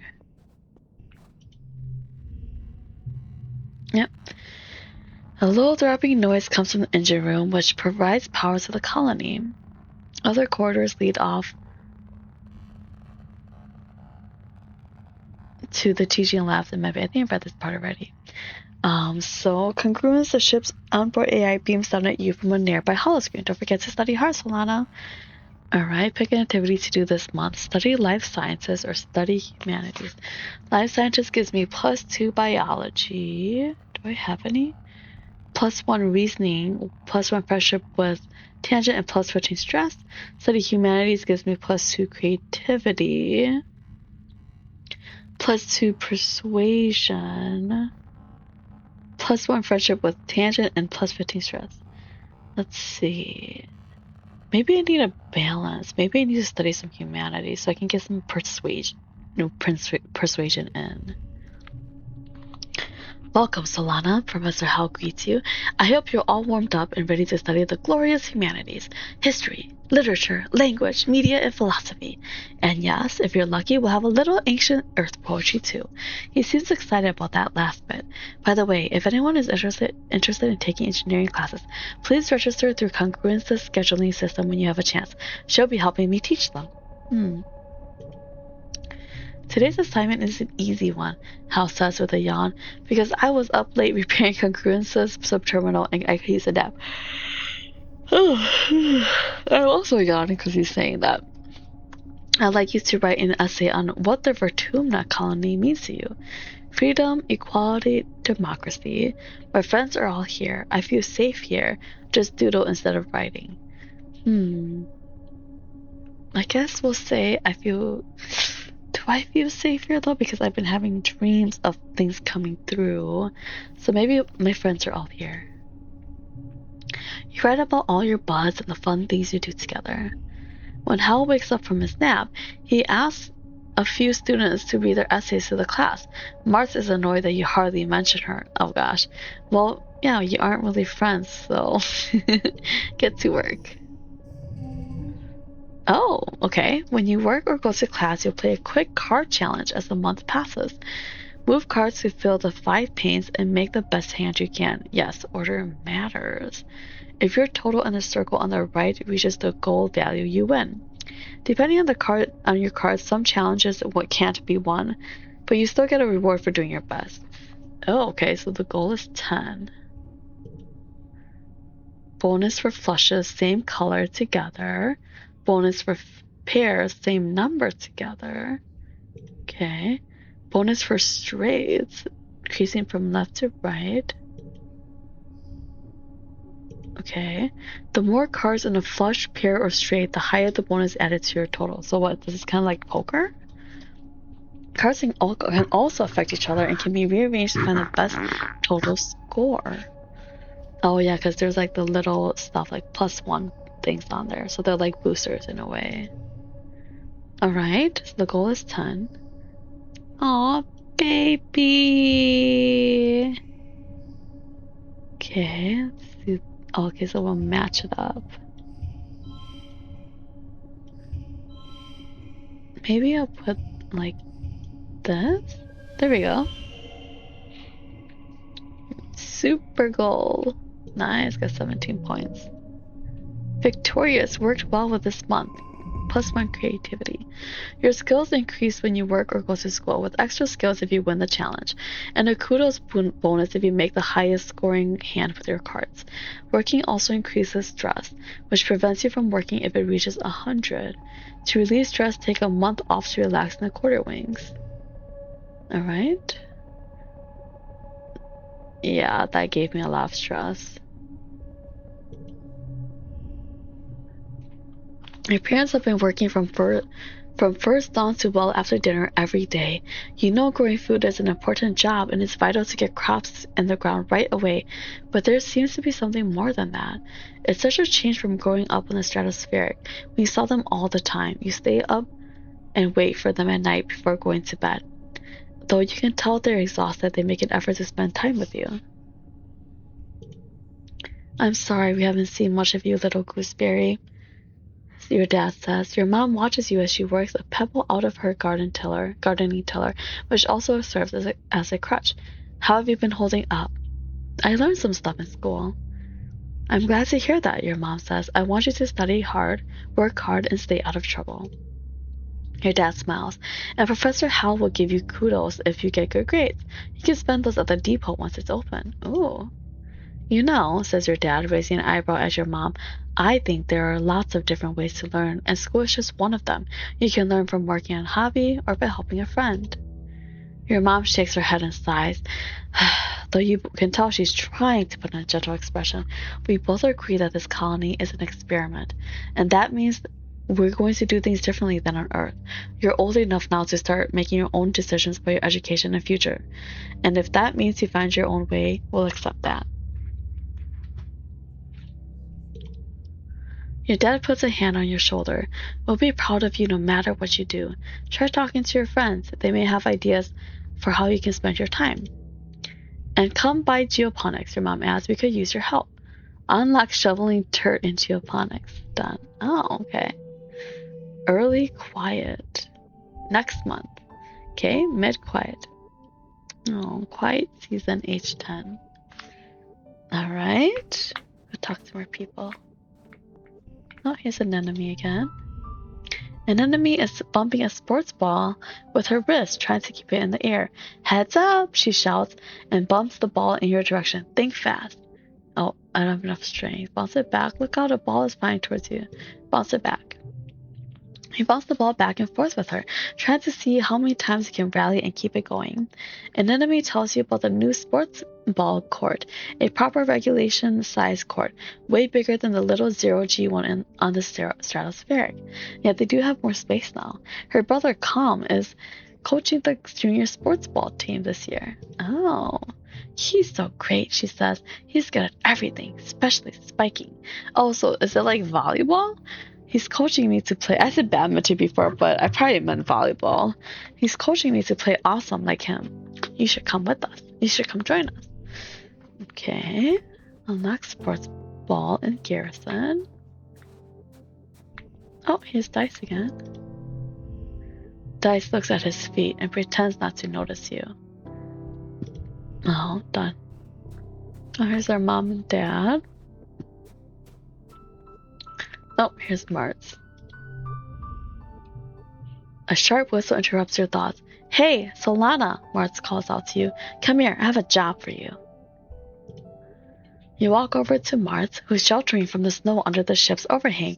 It's so gross here, she complains. This spark snow would ruin my good clothes. At least on the ship we had climate control. Ugh. Tammy made me some soy sweets, but there's no way I'm going out there in all this weather, she continues. Since you're like running around in it, could you fetch them for me? Sure. Good, Martz claps. She's probably just down the hill near her quarters. Martz sighs. She's scared to take more than a few steps from the door. All she wants to do is hide inside and make sweets. Alright. Let's see. Memories, character traits, friends. I haven't met... No, I have. Oh, there's a bunch of people I haven't met yet.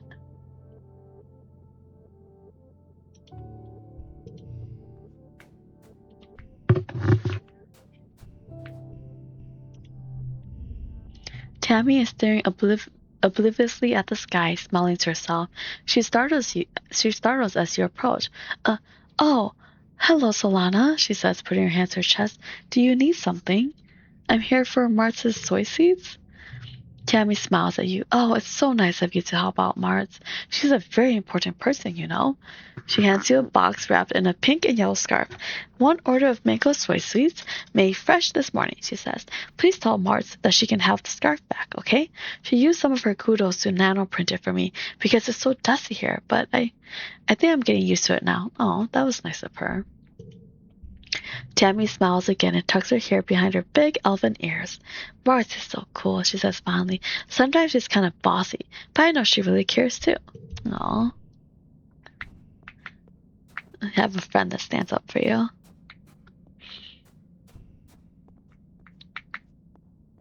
Let's see. Go back to Martz.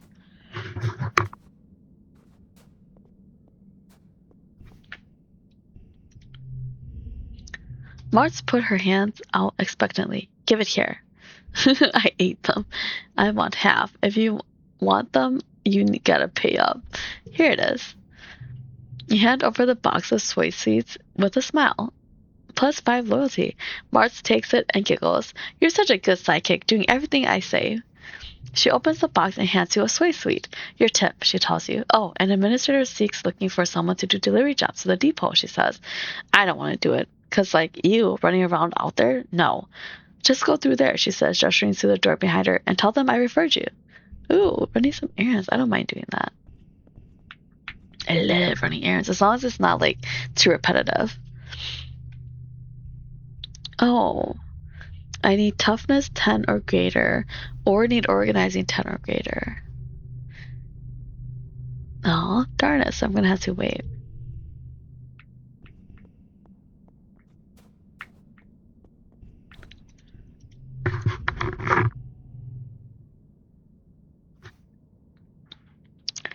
Hello, my little potato, your dad exclaims, smiling warmly. What have you been up to today? Just hanging with my friends, staying in. It's cold out here. Playing in the fresh air. He breathes deeply and looks slowly around. Vertumna is magnificent, isn't it? You nod.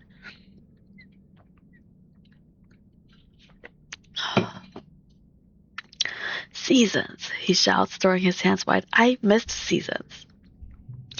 Back on Earth, it got much, much colder, and the snow wasn't half as pretty as our spark snow. He sighs, stretching. You just wait till dust season. Both the suns will be high in the sky, and it'll be real hot then. You'll see.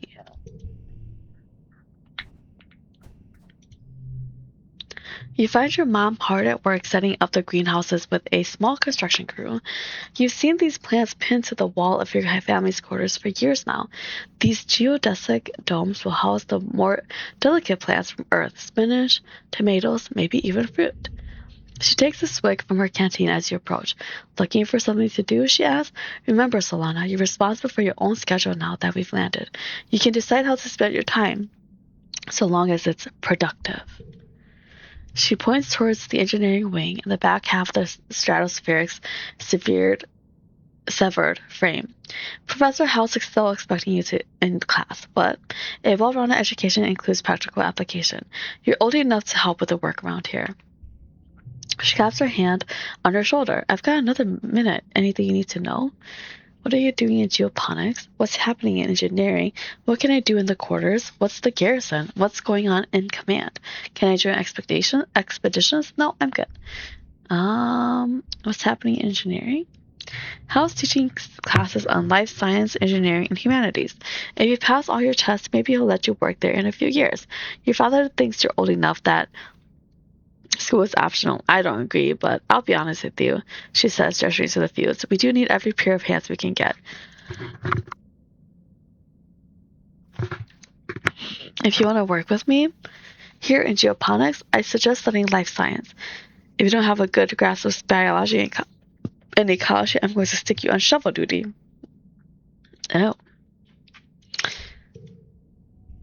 What are you doing in geoponics? She looks down and nudges at a sprout growing between her feet. It's green, the color of earth plants. We're doing our best, she says, but it hasn't been easy. I just hope the potatoes and corn can handle the weather here, she says, glancing up at the sky. I hear it rains like hell in the wet season. She takes a long look at you, up and down. You're growing fast, Solana, but you're still too young for real farming. Instead, well, there's a lot of soil that needs to be hauled. Seeing your disappointment, she nudges you on the shoulder. Don't pout. It'll help build those muscles. You need them now that we're out in the real world, doing real work. Out here, we have to rely on our physical strength. She flexes her biceps. Your mom is really strong. What can I do in the quarters? If you need a break, she advises, you can visit the lounge and see your friends. Oh, okay. But, she warns, raising a finger, I don't want to see you lounging around all the time. You need to work hard too. What's the garrison? Security Chief Rhett is organizing a sports ball team. You used to play, didn't you, back on the ship? It'll be different here with the planet's gravity. Of all the adults in the colony, Rhett and your mom are the most like soldiers you see on a hull of it. For a moment, you think your mom's going to suggest something else. Then she shakes her head.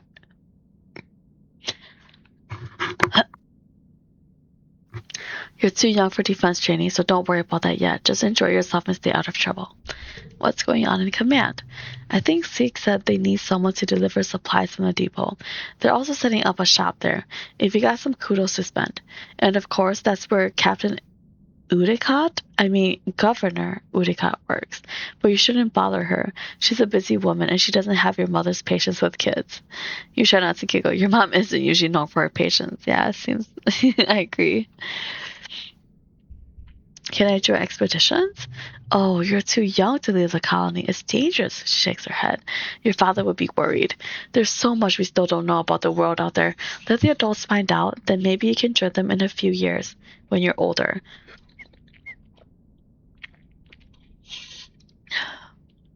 She gives you a stern look. She isn't going to budge on this one. For now, stay inside the walls. Okay, bye.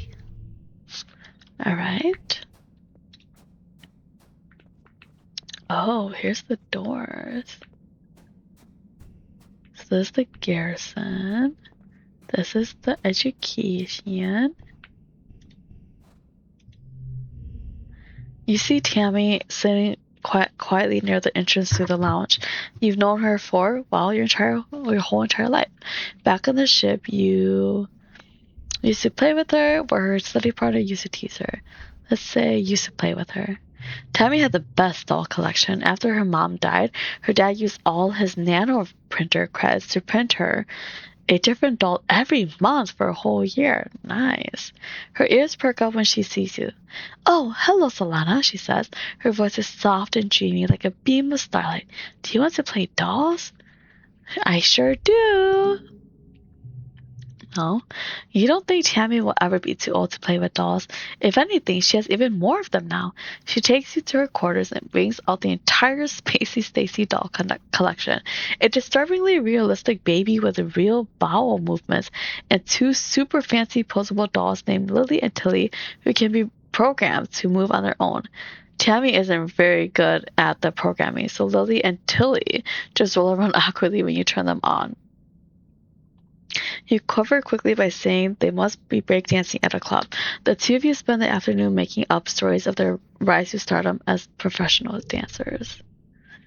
My stress level is 65 still.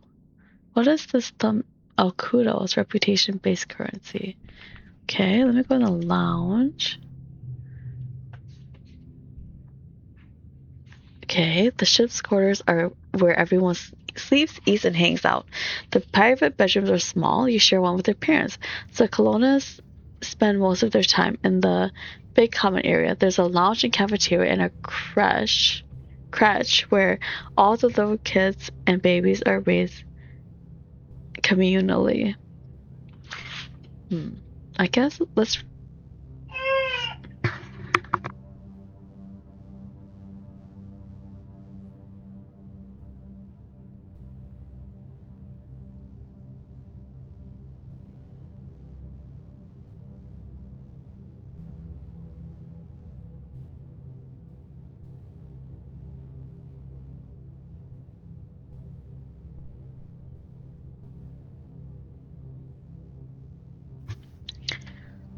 Alright, so let's choose to relax in the lounge. It's nice to take some time off to chill after all the stress of school and work, not to mention the mental toll of just living on this unpredictable planet. Looks like you're not the only one who needs some downtime. Some of the other kids are also relaxing in the lounge. Approach Martz and Dice, join Cal and Tammy, or sit alone with your hollow palm. Let's join Cal and Tammy. Oh, Cal is braiding Tammy's long hair and weaving in strands of little colored bubbles. This one's called a waterfall braid, I think, he says. I saw it in an archive vid, but it's really tricky. He's doing a terrible job of it. His short, clumsy fingers getting all tangled in the strands. I'll do Cal's hair. Cal and Tammy sitting in oh gosh. I'll do Cal's hair. You sit behind him as he sits behind her, like a mini conga line. You braid some short strands of Cal's hair, putting one of the little baubles at the end of each one. He finishes Tammy's hair. It's almost recognizable as a waterfall braid, then touches his own braids and giggles. Now we'll do yours, they shout in unison. You jokingly try to escape, but Cal sits on your legs while Tammy gives you a beautiful braid. Aw. Done. Relaxing. You took the month off. Yay.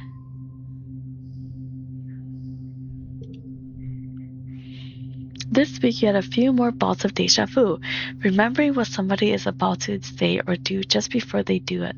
Sometimes they actually do it, but not always.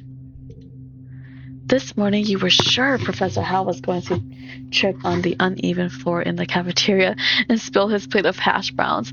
You even told Mars to watch. He didn't, though. As Professor Hal walked away, his hash browns safe for today, Mars calls you a liar. And a dummy.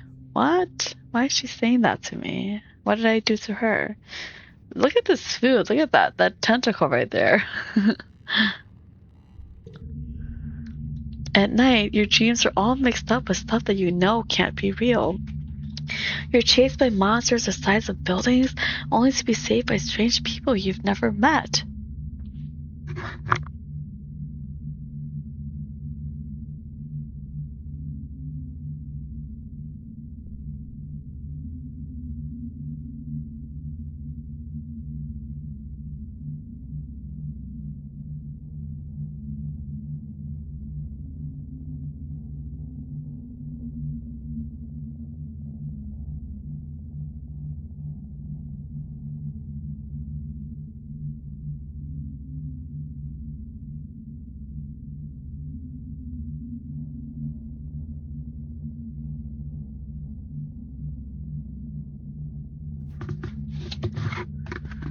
You're holding hands with someone you love. You're crying as you help lift a shrouded body into the colony recycler. Everything seems so familiar, but when you try to recall their faces, when you wake up, they're smeared in your memory like wet paint.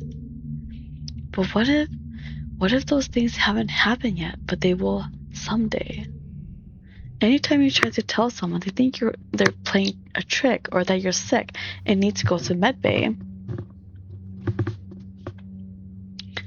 You eventually decide to stay quiet about your strange dreams. Why? You don't want people to worry. You just want to be normal. Secret powers are fun. You don't want people to worry. Your parents have so much on their minds already. You have a feeling that something is happening at Geoponics that they don't want you to know. You don't understand it, but when they come home at night, they look really sad. You don't want to make that worse. If you just keep going to classes and staying out of trouble, it'll be easier for everyone, yourself included. Done. Alright, mid-quiet. The next month, month 3 of 13.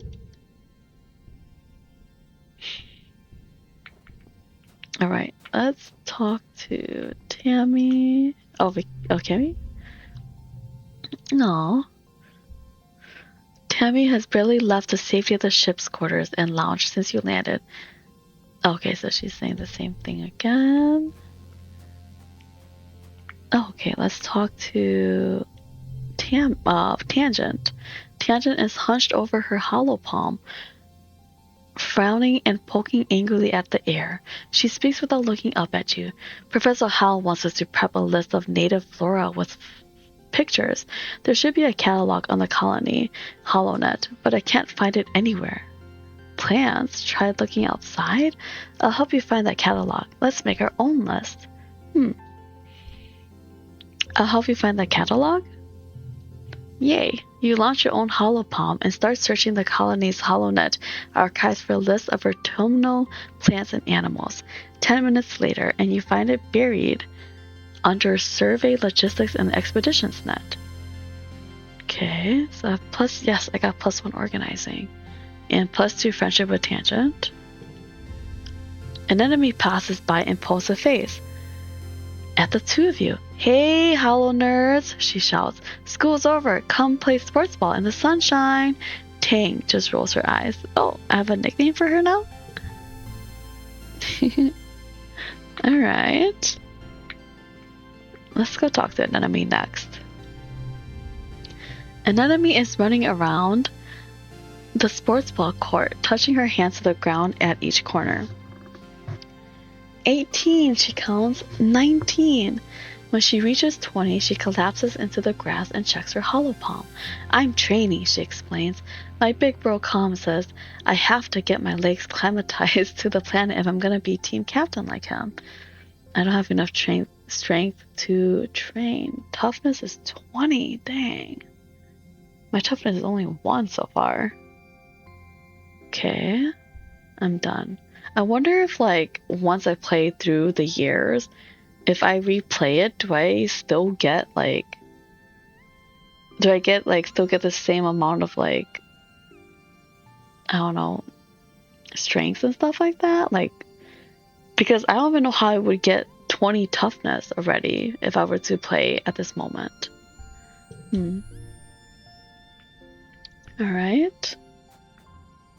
Can I talk to Dice? No, it's the same thing again. So I guess if they have like the little bubbles, that means that it's new dialogue when I'm talking to him. Oh! Cal! Cal is riding around the geoponics gardens on his hoverboard. Oh, hoverboards. The board comes to a sudden shuddering stop on the rocky ground in front of you. Cal falls off but catches his balance before he eats dirt. Hi, Solana. Real ground is way harder to hover on than ship floors. There are bumps everywhere. I wonder if it's softer though, because, I mean, the floor on the spaceship would have been harder. Like, it would hurt, wouldn't it? More than, like, ground. Maybe hoverboards don't work outside. We all have to adapt. Yeah, that sucks. Should I agree with them? Or maybe we'll say we all have to adapt. Yeah, Cal exclaims. Things are actually way, way better planet-side. Hovering outside is rad. Look at this.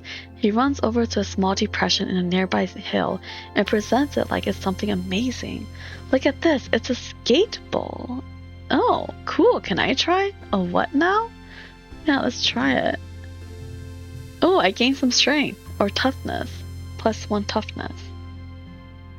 Sure, and I got +2 friendship with Cal. Oh, okay. I thought that if I hovered, sometimes I'll see, like, yeah, over here, hearts.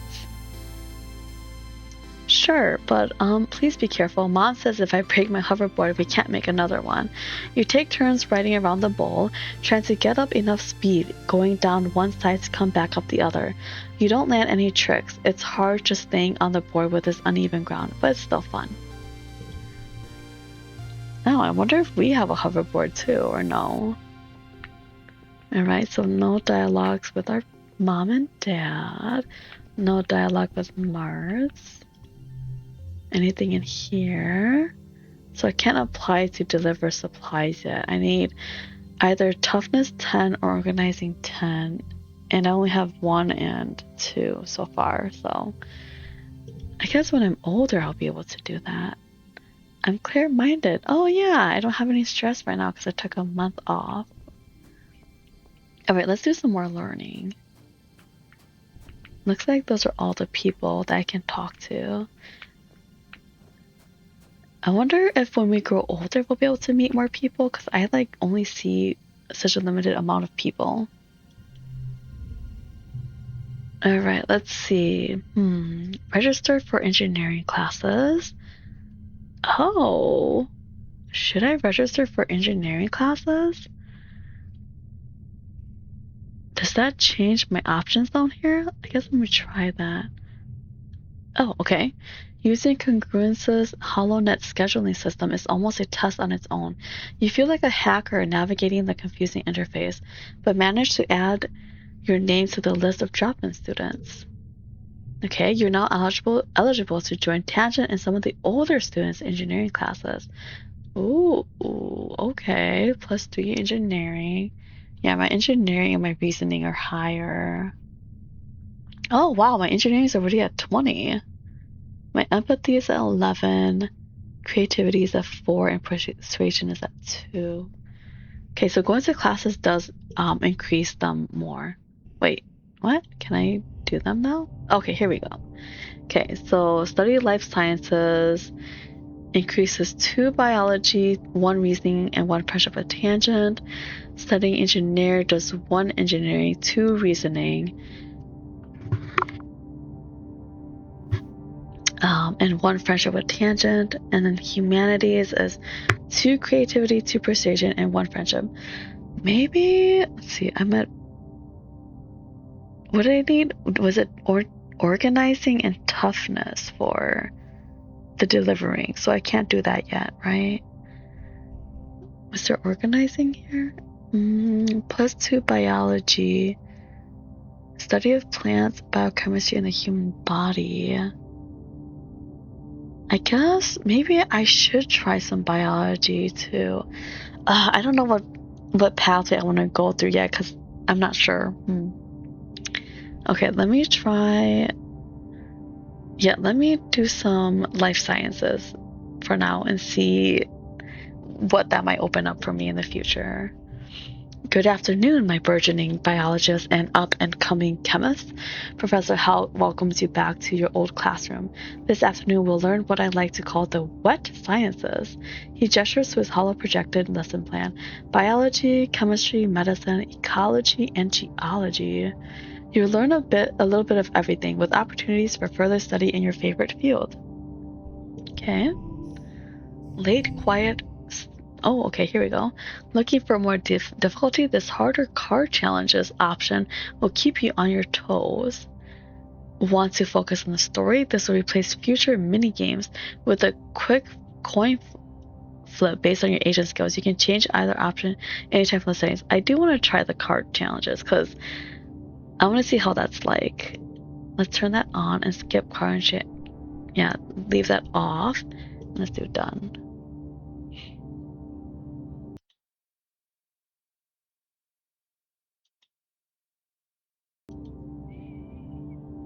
Alright, let's see.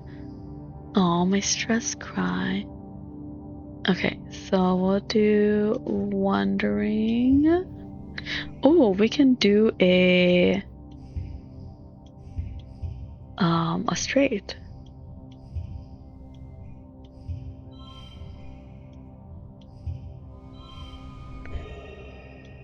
Wait, so I can rearrange it like this.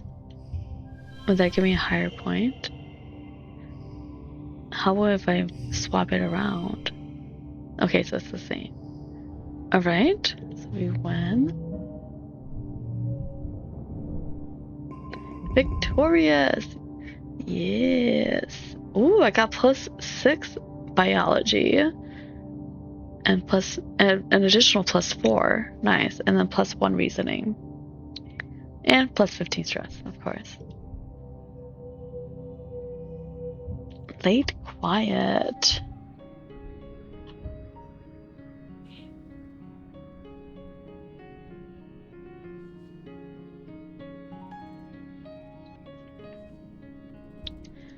Early pollen, month 4 of 13. Alright, let's go talk to people. Who can we talk to? Okay, there's no new dialogue with anyone? Oh my gosh, I just realized there's no more snow. It's like spring now. Wow, so pretty. The music has changed too. Sounds nice. Oh, what's this? A hefty red xeno egg? What does that mean?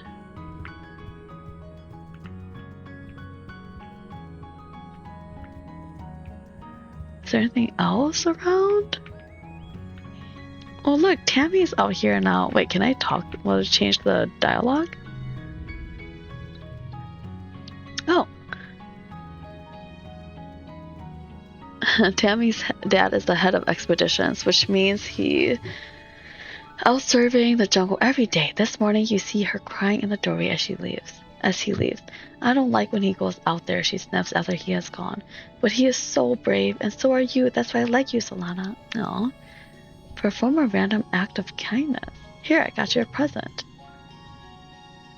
Oh, +1 to a card change. Okay. Okay, I don't think I'm gonna give her the present. Let me leave it for now. Okay, done. So it looks like because it's a new month, I can just talk to them. It doesn't matter if there's a dialogue or not. Something else might be happening instead. Cal is crouched beside a big puddle staring into his reflection. It's just so amazing, don't you think? On the straddle, we could only have very short showers, and we had to reuse the same water over and over, he continues. But here, water just falls out of the sky and then lies around in puddles. Lakes, even. It's a whole thing. A happy, watering bot trundles by. I found something you might like. Want to hear a fun nature fact? Oh. Okay, yeah, these are not... My stuff are not high enough yet to do those. Alright, done. I don't know who will like an egg. I wonder if it's toughness. It might be an enemy that likes the egg. Dice is hanging out near the south gate, his hands in his pockets, idly staring at the ground and digging the toes of his boots into the dirt. He nods at you but doesn't say anything. Why do I keep having to steer you to eat this worm? Is it to push him out of his, like, comfort zone or something? I don't know. I'll say done. Here's an enemy. An enemy is running around the sports ball court, touching her hands to the ground at each quarter. 18, she counts. 19. Okay, so she's repeating the same thing that we talked about with her before. Is it because she's in the same location and that's why the dialogue is the same? That might be the case. Alright. I'll do done for now. Let's go talk to Tangent. Tangent sniffs the air. It stinks out here. Not just one stink either. Every day's a new stink. Today it smells like... She wrinkles her nose. Like that time the waste reclamation unit broke down. Yuck. You haven't noticed the smell. She sure is sensitive. Or maybe she just likes the stale air inside the ship better. Maybe it's like a different experience because she's, you know, it's a whole new world and still acclimating to stuff, even though it's been a couple of months already. Want to study together? Oh, you and Tangent sync your hollow palms and play a game together where you race to assemble chemical compounds using a simple programming language. Tangent is a whiz at it and breezes through the levels, barely breaking a sweat. Interesting. You can tell she's hiding a smile when she looks over your shoulder to help you with a particularly tricky algorithm. Alright. Let's go talk to Maritz. You've heard of Vertumnalia, right? Maritz asks you. You know, the festival we're holding in dust season. I've already got my routine ready for the talent show. She flips her hair over her shoulder and laughs. If you have a hope of competing against me, you're going to need to get creative. Okay. Done. Let's see. Is there anything on the notice board? So the food shortfall is still the same. Okay. Oh, there's some new updates. Notice, please wear your mask when out of doors during pollen season. Ambient particulate may trigger runny nose, watery eyes, and mouth cough. That's Dr. Instance. Upcoming event. Okay, so these down here are still the same. So the one update is this from Dr. Instance because of the change in the environment. Alright, and the commander's administration is still the same, I think. Alright, leave. We still don't have enough yet to be a delivery person. Alright, let's go talk to our dad. You spot your dad looking longingly towards the forest. You ever think about what's out there, he muses? There could be anything. We don't even know. He sighs and leans on his rake, and I'm stuck here pushing around dirt. Oh, help with the animals. Wait, there's animals? Oh, there's animals right here. I just noticed that. Animals, combat, perception, tough. So many options. I don't know what pathway I'm gonna choose. Goodness. Okay, let's talk to our mom. Your mom is hard at work breaking ground for the new fields. As the colony's chief cultivator, she's been preparing for this year for as long as you can remember. Hey, Solana, she says, leaning hard on her tiller and mopping her brow. You need me for something? If you're not going to class, I can always put you to work. Alright, I think I answered these things already, so I'm good. No, I'm good. Alright, let's go. Oh, this door is opened. Oh, it's a new person. We haven't met them before. You step cautiously through the colony gates. Hey there, kiddo. Uncle Tonin boxed her way with a smile. I'm afraid expeditions is off limits for now. It's not safe out there for kids. You better toughen up so you can join the squads when you're older. Needs toughness 10 or greater. Needs bravery 10 or greater. Oh, I can view the map. An info window pops up on your hollow palm when you get closer. What do you want to know about? So where are we? Are we right here? The prosaic plains lie far to the north of the colony, where the higher elevation and natural tilt of the planet makes promedic snowfall more regularly in every season. Though prone to sudden storm flurries, the plains are a relatively safe place to explore, filled with mostly herbivorous xenofauna. Okay, and then the prosaic plain. Wait, I just read that one. Valley of Vertigo. So the Valley of Vertigo is a low-lying trench to the east that's dense with pollen-producing trees. There's a wide variety of edible food here, both plant and animal product, leading to some of the explorers calling this place the breadbasket of Vertumna. There are a number of animals here that geoponics would be interested in domesticating. Interesting. Okay, and then the Western Resting Ridge. This tongue-twisting region is the broken spine of the planet, home to both dizzying heights and the abyssal lows. It's always hot and arid here no matter the season. Traversing these steep chasms is dangerous and only to be done by those with sufficient glider training. However, there are some interesting ruins here to explore. And then the subaqueous swamp. So this must be where we are in the middle, and then everything else is surrounding us. To the south is a vast, boggy wilderness, home to dangerous animals and hazardous weather conditions. Exploration in this area is only to be done with extreme caution. Alright, view the bestiary. Oh, float cow.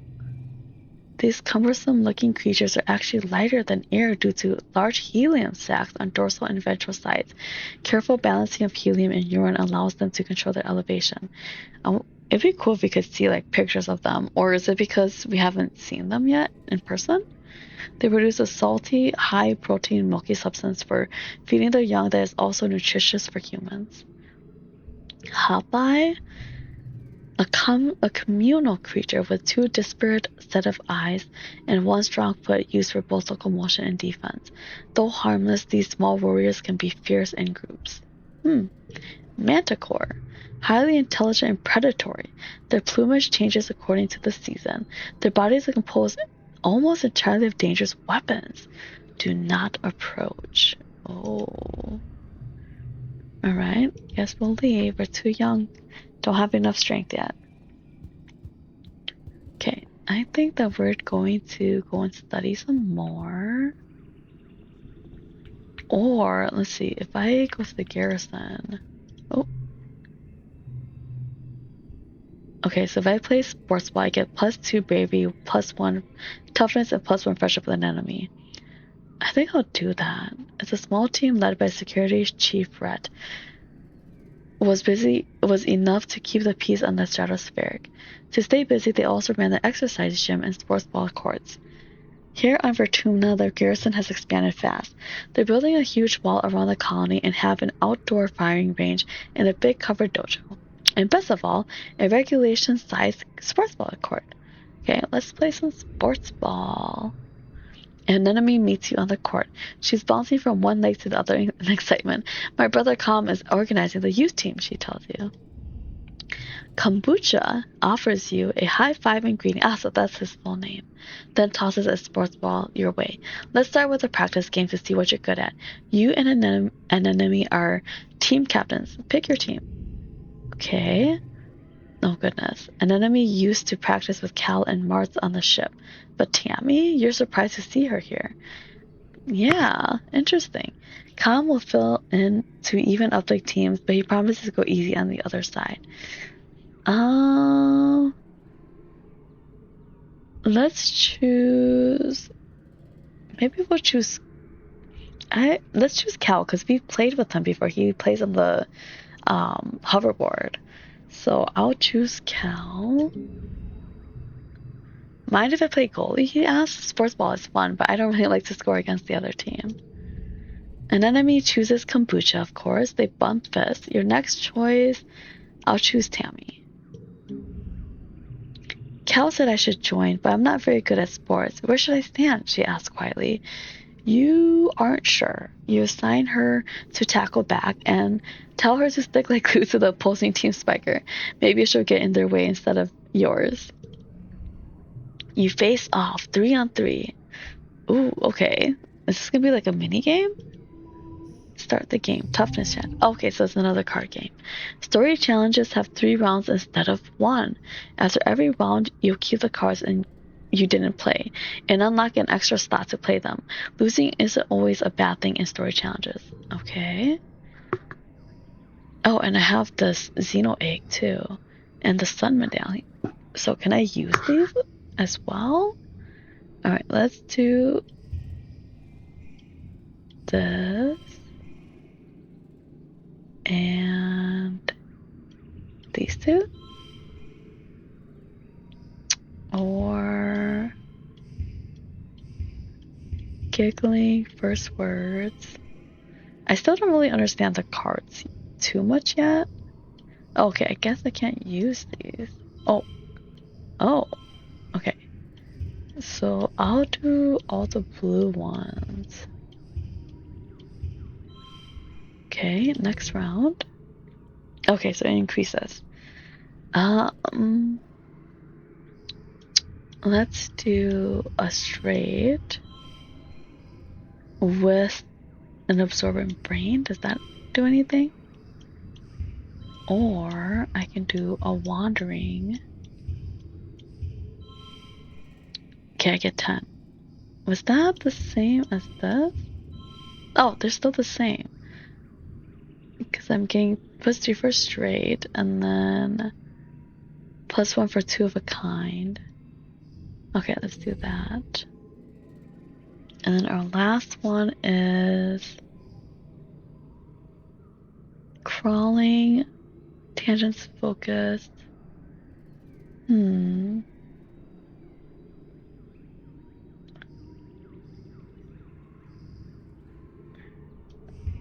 I can do 2 of a kind again. Oh. Would this have given me more?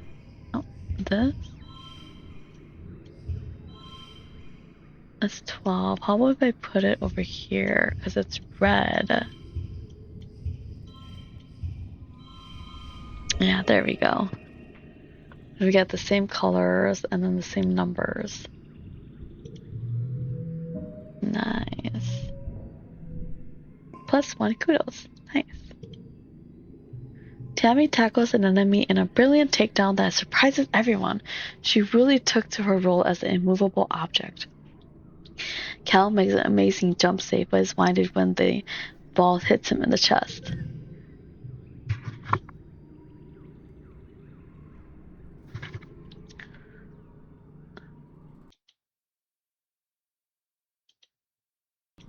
The score is tied, with an enemy and Calm putting the pressure on. Then blam! You score the match point with a rat spike all the way from the net line. Get to work. Victorious! You worked well. Nice! Yes. Oh, you wake from an afternoon nap. You squint into the pink-tinged light slanting through the windows. You must have fallen asleep in the lounge. Tammy's shadow falls across your nest of pillows.